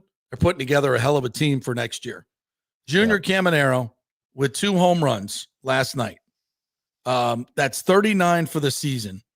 He's got a major league most 12 in August.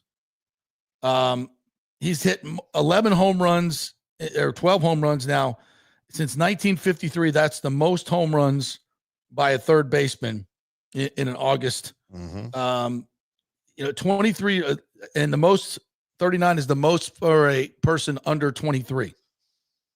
I mean, the numbers that he's putting up right now, as far as his age goes, are matching Hall of Famers. Albert Pujols. I mean, these numbers are through the roof for just his first full season in the majors. And last night he had one where he basically one-handed it out. He's ahead of his years in terms of organizing a strike zone and knowing what to swing at. And when people miss and make a mistake, he makes them pay. He makes them pay. He doesn't miss mistakes. And the more we can put big hitters around him and good hitters around him, holy Jesus. Carson Williams had another big night. And as far as I'm concerned, I don't care if Ha-Seong Kim comes back. Let this kid play the rest of the year. Just let him, it's low pressure. There's not a lot at stake. Just go out there and play. And so far, he's been fantastic. And I like what I've seen defensively. He looks really good. Very balanced, very fundamental, has good range. And then, already he's hitting 429. This kid is really, really good. So you're talking about that. That's your left side of the infield for the next 15 years with that kind of power. And then you got Aranda, who's 25 years old at first base, who was an all-star this year, who's going to get you 20, 25 home runs every year and hit over 300. Brandon Lau, had a hell of a season. And he continues to be a cheap source of power, and he's a really good second baseman.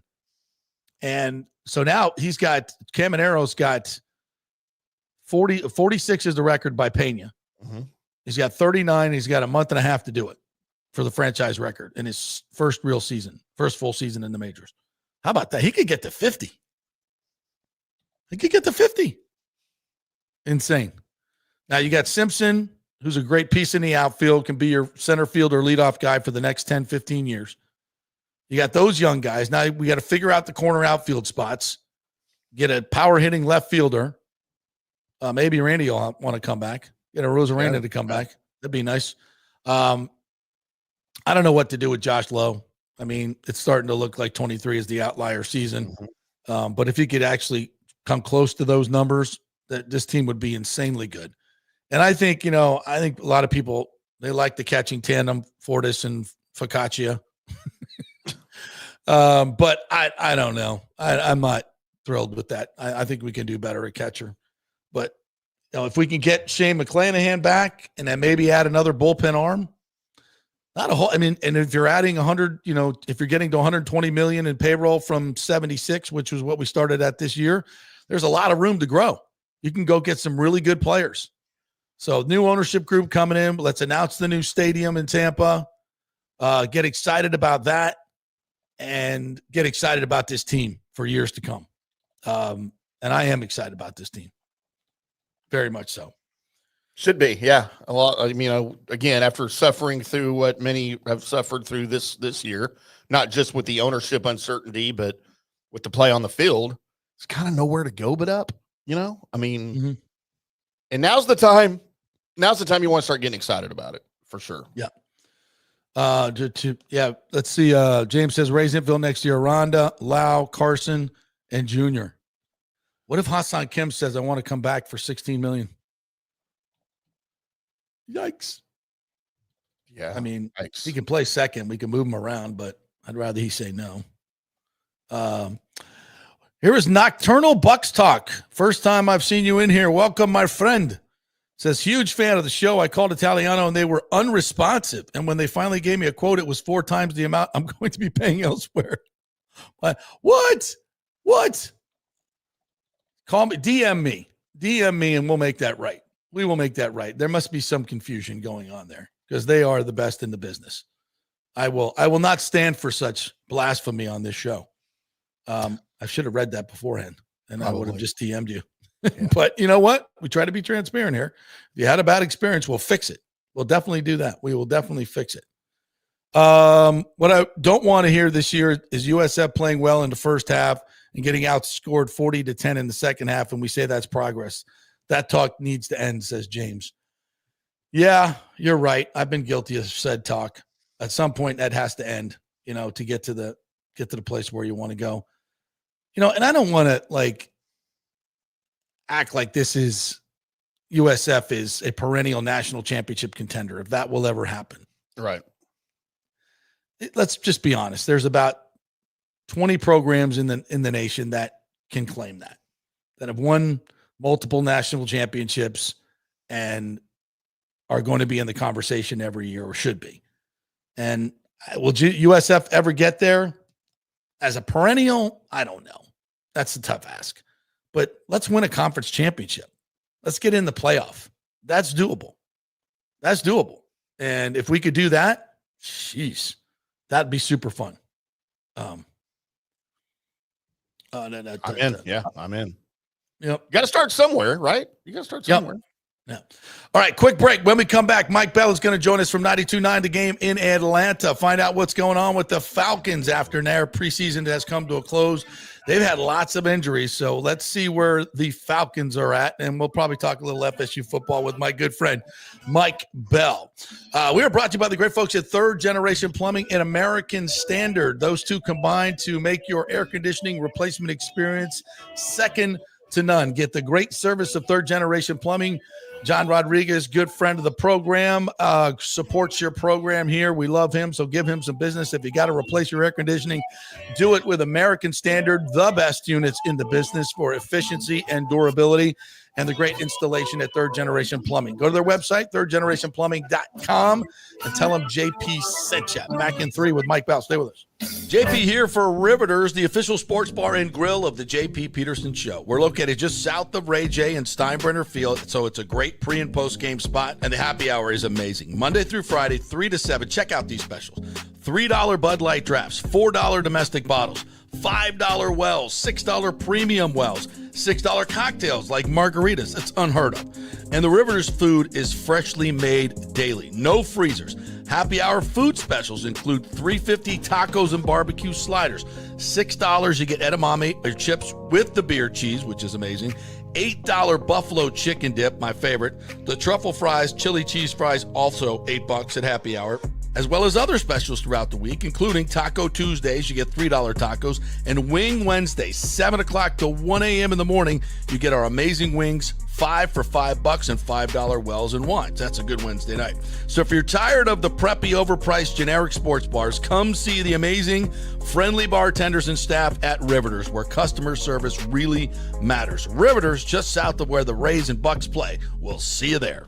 Going through a medical emergency without health care insurance can cause you to go into crippling debt. In most scenarios, people are forced to either break into their retirement funds or worse, they're forced to file for bankruptcy. The sad truth is that health care insurance is crucial in today's day and age.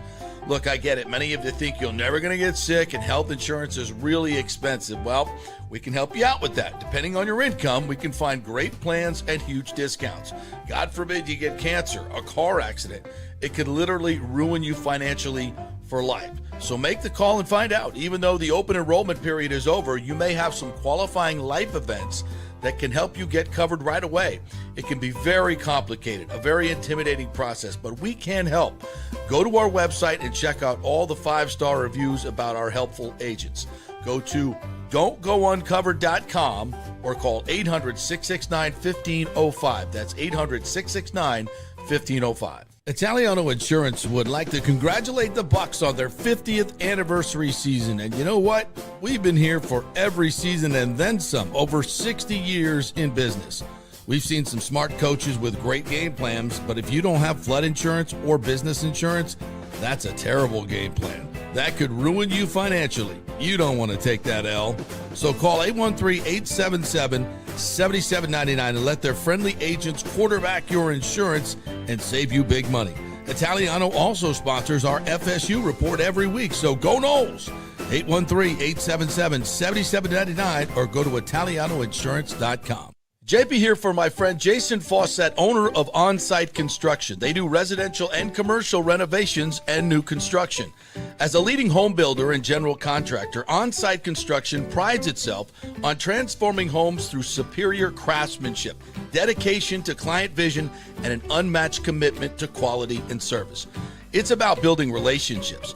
We take the time to understand our clients' needs, preferences, and budgets so that we can deliver a personalized experience tailored to their unique vision. From the initial designs to the final touches, we're there every step of the way, ensuring that the end result mirrors your vision. Here are some testimonials from happy customers. G. Gibson says, no hidden costs, very honest, reliable, creative, and communicates well.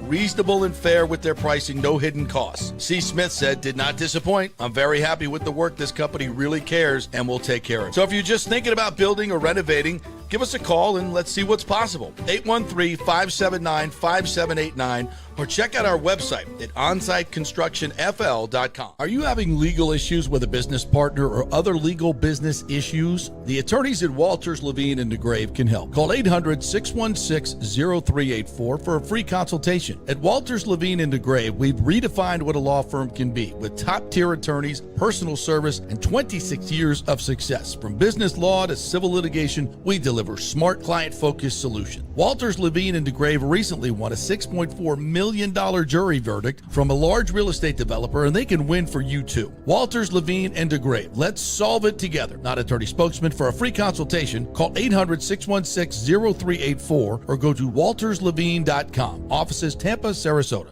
Let's go. Right now, back to the show on FanStream Sports. All right, welcome back to the JP Peterson Show, where we love Genesis Tampa. I was there this weekend for a live remote. They've got great deals going, guys, on lease specials under $400 for these Genesis cars, which are luxury redefined. I've driven them. They're better than Mercedes, better than BMW. They're fabulous cars for about half the price. Go check them out at Genesis of Tampa and get a great deal over there.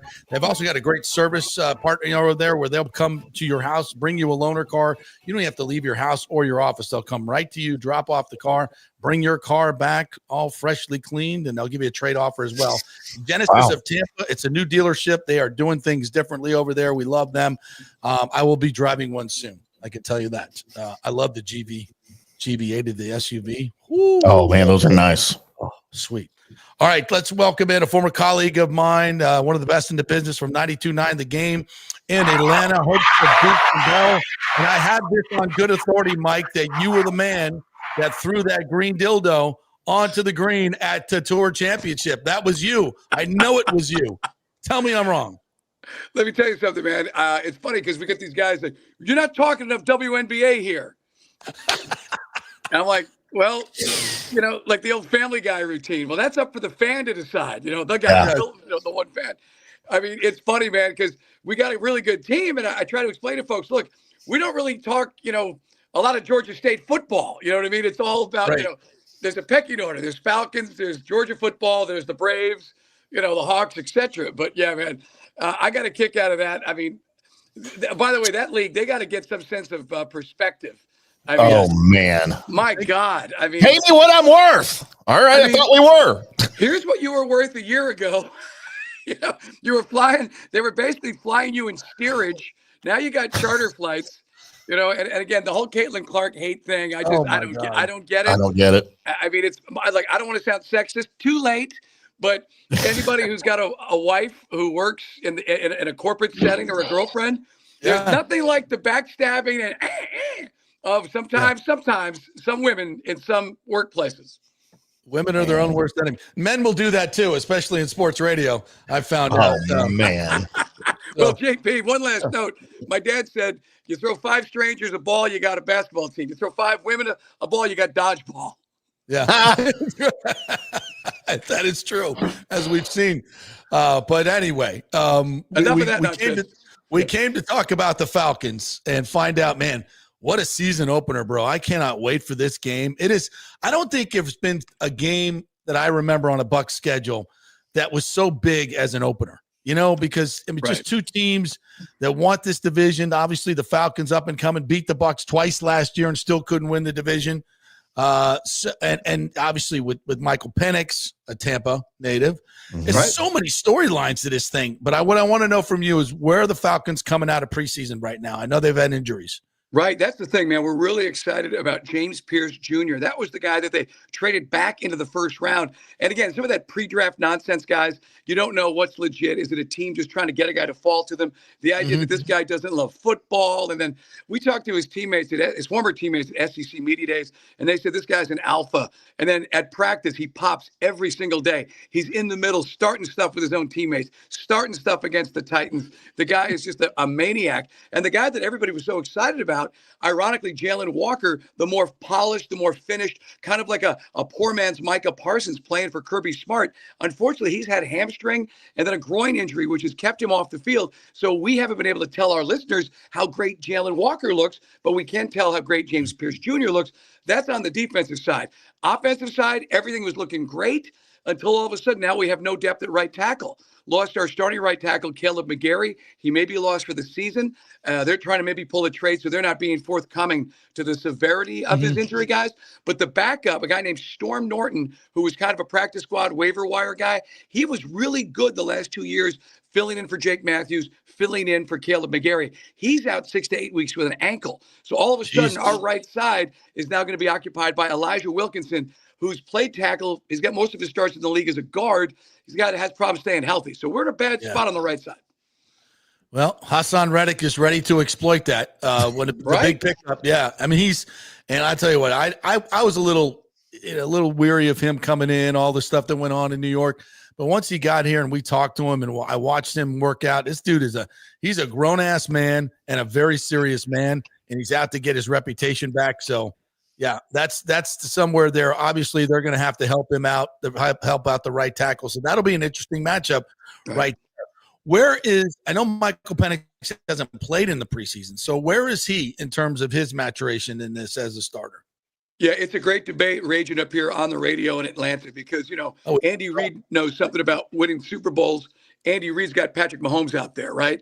And then we don't see Michael Penix Jr. at all. Past has nothing to do with this because we never saw Desmond Ridder. Maybe that was a good thing. We didn't see Penix Jr. last year in preseason much because I think they were worried about, Kirk Cousins' ego being, sideways.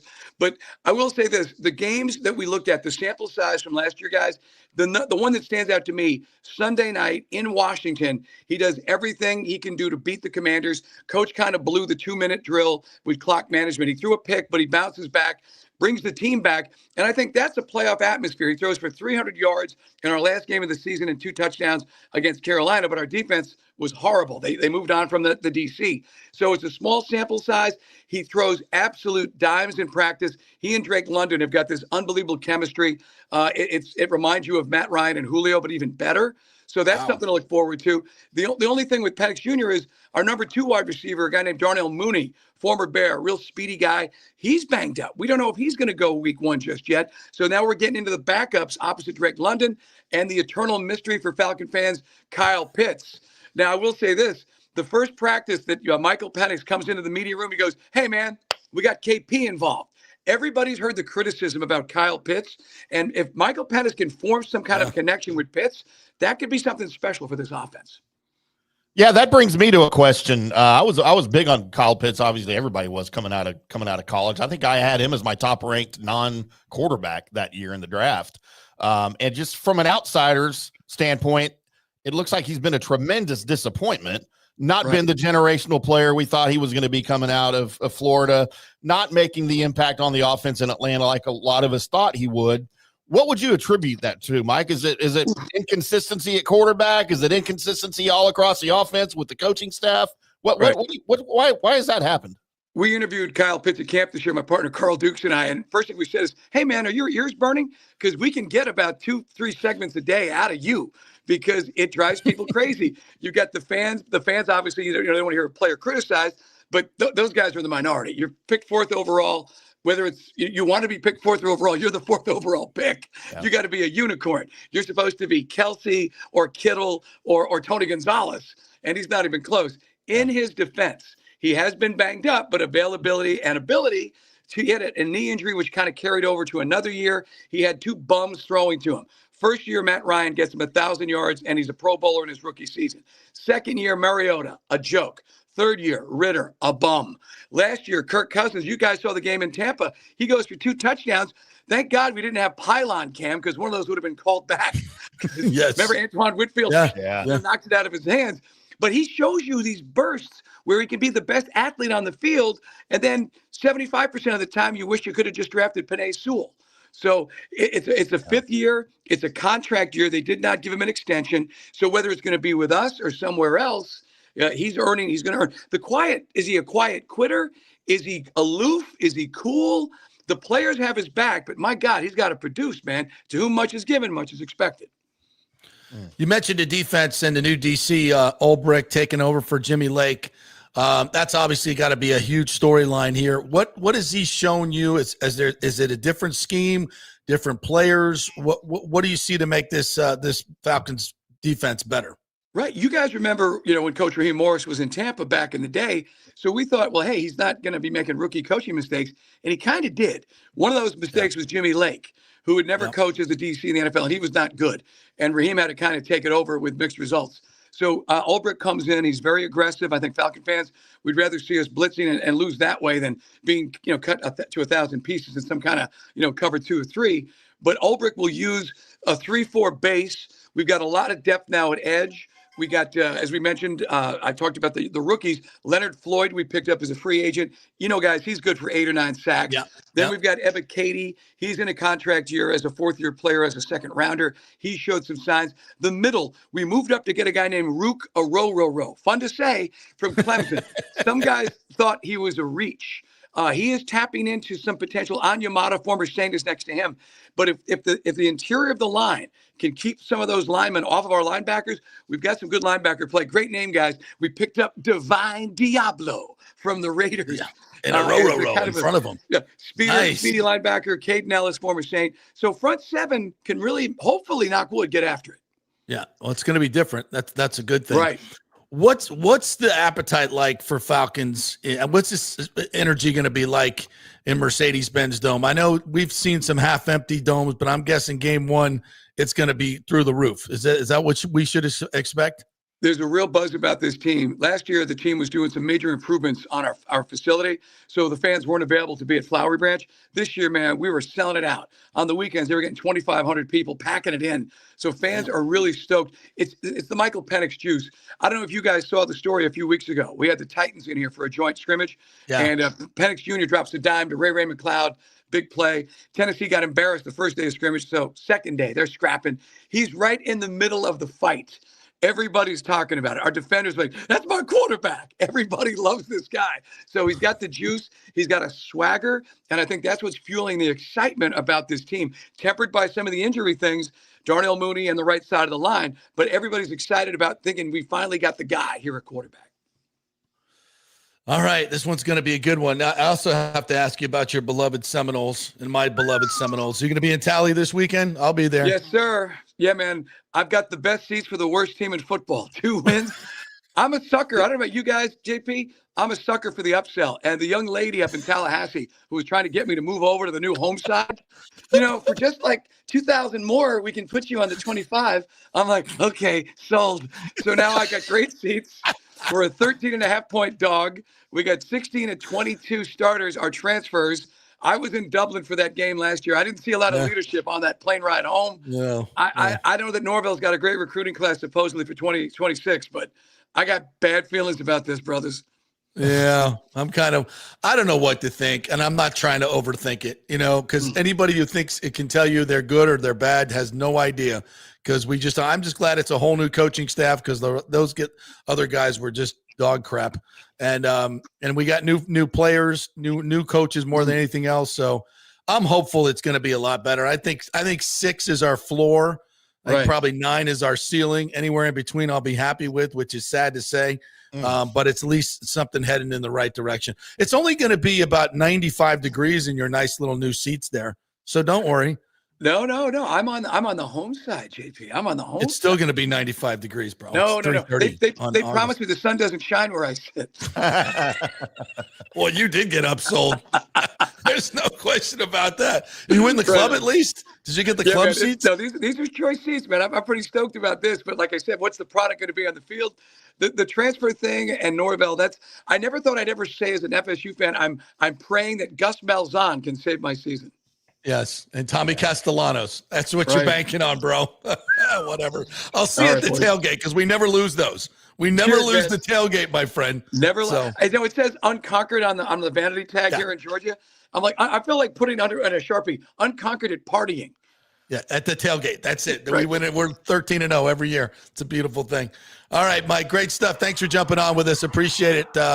And we may see you in Atlanta for the opener. See you then, bud. Cheers. And in Tally this weekend for sure. All right. This is going to be quite the atmosphere in Atlanta. It's going to be. Wait. I know somebody said in here. It's Joel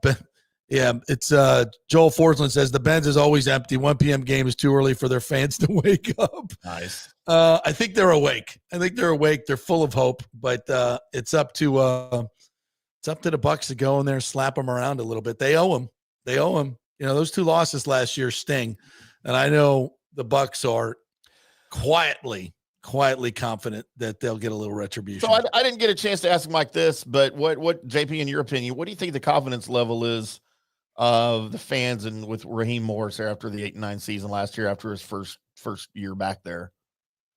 I think, to Mike's point, he made a rookie mistake in putting Jimmy Lake as the DC. Right. And that's a friends and family mistake. Everybody loves Jimmy Lake. Everybody loves him. He's a great dude. But, and he'd been around the league. You thought maybe this could be his time, but it wasn't. And it wasn't a good product. Yeah. So that was a mistake. And now they got Ulrich, I think, is going to be a huge upgrade there. But and it sounds like they've got some different personnel and some better personnel up front. I think the Falcons are a very interesting team. They've made changes where they needed to make changes. How good will Penix be? I mean, that's that right tackle versus Hassan Reddick is the key matchup in the whole game. Right. And we'll see. Obviously, they're going to have to they're going to have to chip. They're going to have to give him some help. If they don't, and Reddick doesn't make plays, then we got problems. Yeah. Then we got problems. So absolutely. But I just can't wait for real games. I cannot wait for a real game when it comes to the Buccaneers and college football this week too. Watching Kansas State and Iowa State with a rooting interest, little money on the line, line on Iowa State. Thank you, Rocco. I owe your dad at least some wings and a beer at Riveters for that. Appreciate that, since I can't give it to you. So this is going to be fun. And I don't know, man, if you're an FSU fan, you just have no idea. They could come out, is Alabama back? 4 losses last year. Ty Simpson as a quarterback doesn't necessarily strike fear in me, but neither does, I'm sure, Tommy Castellanos, and he continues to run his mouth about Alabama. Although this last comment, I think, is kind of blown out of proportion a little bit. Look, he's confident, and I think he should be confident in his ability to run. Whether he can throw the football remains to be seen. FSU's depth chart came out, no real big surprises there. But I don't know. We may see your boy Sperry by the end of the year. I think it's Kevin Sperry. He was listed as the co-backup quarterback to Brock Glenn. Mm-hmm. He's the true freshman from is it Denton? Somewhere there in your area? Denton Ryan. Yeah. Who's really opened some eyes in camp. And, maybe he gets a few starts this year. And maybe that's not a horrible thing. Yeah. Because, Castellanos he can run, but he's limited. He's limited in the pass game, but this Malzahn offense, look, he took Nick Marshall to within a whisker of a national championship, who was a converted defensive back. So Castellanos is better than him, I think, at throwing the football. So I think, but not sure. So I don't know what to expect. And I think the defense is going to be better. Well, I know it's going to be better. So we'll see. Obtuse Angle is in here. Have not seen you before, except in geometry class. So welcome in, Obtuse Angle. Don't need to blitz Penix, need to double Drake London. That's for damn sure. Take him away. Take him away. Put Zion on him. Rick says dildos. QB in the middle. Sounds like Atlanta likes to throw their Penix around. I see what you did there. See what you did there. Is it a green Penix? Low hanging fruit. Yeah.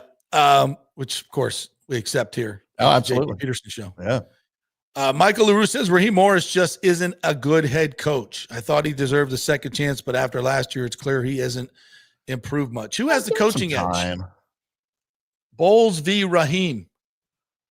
Well, I think Bowles has been there longer and probably knows his team better and has a better idea of who his team is.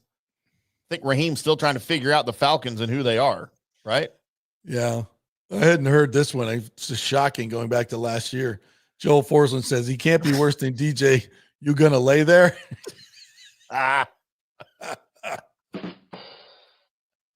DJ, you gonna lay there? Where were you last year? Good one, Joel. I would have used that all year long. I mean, I can't say his name anyway, so I'll probably just use that from now on. Yeah, that's better. Yeah. Did he make the roster? What was he on the Chargers? There's no way, right? Joel also says Bowles needs to rush the hell out of Penix, play tight man, and not letting him get easy completions. Yes, God. If I see that Bo Nix Broncos defense that we played against him last year, I'm going to lose my mind. But we won't. We're told we're not. We won't. Take Ibuka over targets game 1. What's the number, Obtuse Angle? I'm just wondering. I would definitely go over. Absolutely. I'm gonna definitely do this year because my picks for Bucs last year, prop bets, I was probably 75%.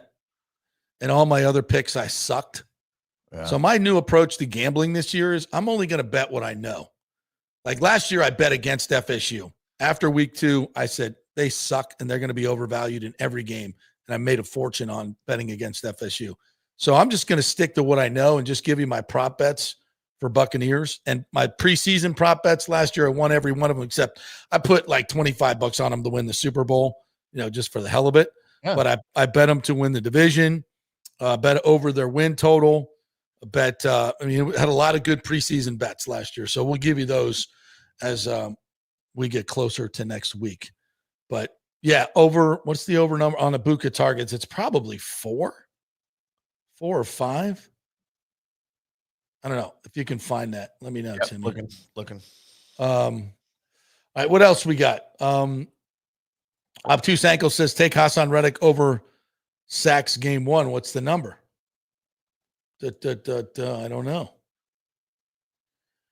Joel, it takes 3 hours to go anywhere in Atlanta. That's for damn sure. So start early. The Benz isn't a football stadium. The Georgia Dome was. Why do you say that, Joel? They're right next to each other. I mean, Mercedes-Benz is a nice stadium. But the Falcons haven't filled it because they just have sucked.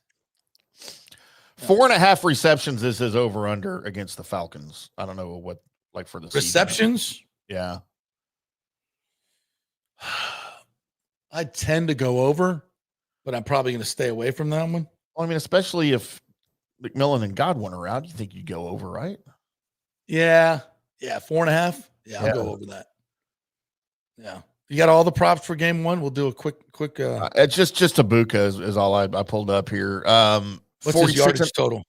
46.5 receiving yards. Oh, I'd go over the yardage total before I'd go over the receptions total.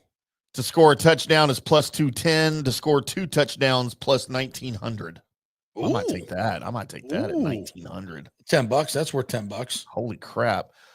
Score a touchdown in the first half plus 470. Score at least 3 touchdowns plus 15,000. I mean, why not? Why not? It can happen. Have a reception of at least 18.5 yards. Over under. Scored the last touchdown, scored touchdown in the second, and blah, blah, blah. So, yeah, the big ones here, 4.5 catches, 46.5 receiving yards. And, man, I'd go that 2 touchdowns for plus 1,900. Yeah, throw $10 on that. Why not? Couple observations from Greg Allman today at practice. Says not being at Bucs practice doesn't directly mean cut, but I didn't see wide receiver Green. Garrett, yep. Converted Tallahassee, Lincoln. Yep. Parodi, corner. Brewer, the defensive lineman, and Gotsis at practice. They weren't there. Bucs back at practice today. Rookie Benjamin Morris still not practicing. Damn it. Don't like that. Nor safety Tyke Smith, running back Sean Tucker, tight end Kate Otten, or Anthony Nelson. Not a big deal. I mean, this is a kind of an off week anyway, you know.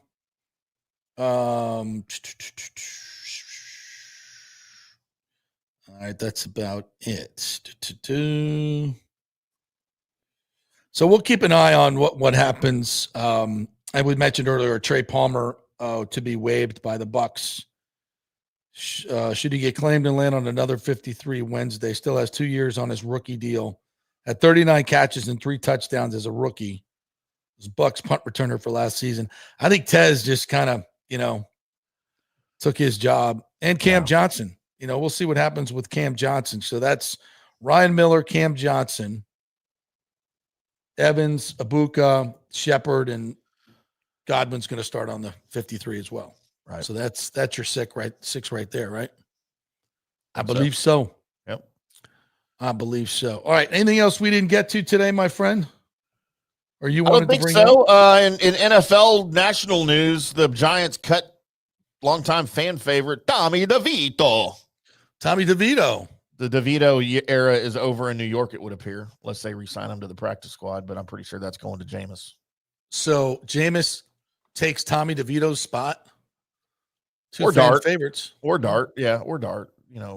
Wilson's obviously the starter, but Dart, dude, I'm telling you, Dart looked really, really good this preseason. How long till Dart takes over? That's you think a couple of iffy games by Wilson, and it's Dart time in New York for sure.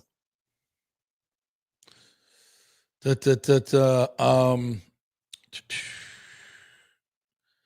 else we got here? Nathan, Michael LaRue says, Nathan Elliott, talking to you, the Falcons do suck, but they swept the Bucs last year. So what does that say about your Bucs? Oh, shots fired.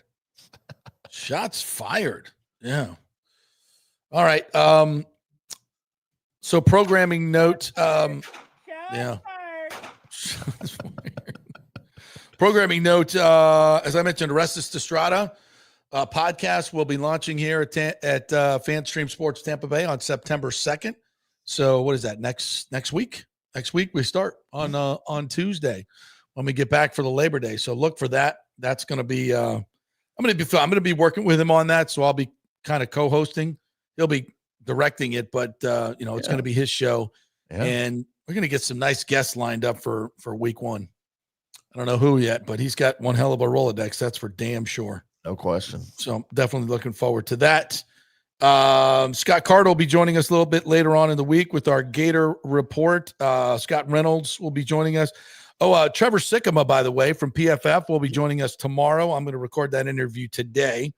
So, and Joey Johnston as well, who's the sideline for USF. He will be joining us each and every week for our USF segment. So we got a lot of cool stuff coming your way. And we got Tim May on 11:30 on Friday, correct? That's correct. Ohio State's legend. Yeah. Reporter. Yep. And semi-retired, but now he's working harder than ever with FanStream Sports. So we can appreciate that more. Yeah. There was a story going around that Ohio State wouldn't let Portnoy in the shoe. I heard that. Yeah, I saw that. But evidently he didn't. It was a Fox decision because he's not going to be on the big desk. Right. So they have 17 people on the desk, but there's no room for Portnoy. So ridiculous. So he's not coming in for the big noon inside show. So he's being kept outside. So it's not a weak ass Ohio State decision to keep out the Michigan fan Portnoy. I'm so tired of that Fox college football broadcast. Don't you say that about. Come on, man. It's my I man used to Rob like Stone. It. I know, dude. I'm on board with it. It's just it gets so tiresome. I don't know, Being like the the same Urban way. Meyer thing. I don't get the Urban Meyer thing. I hate Urban Meyer. I hate Urban Meyer. By Everything the way, else I Urban love Meyer, about that show. Urban Meyer will join Tim May on the Tim May show next week. On ours or on on the Tim May show up in Ohio. He'll be a guest of Tim May's next week.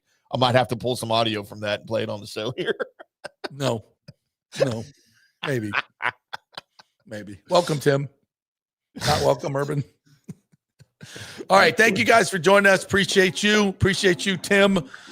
We will be back tomorrow with more fun and frivolity. Big thanks to Mike Mel, 92.9 The Game, for joining us, and we will see you tomorrow.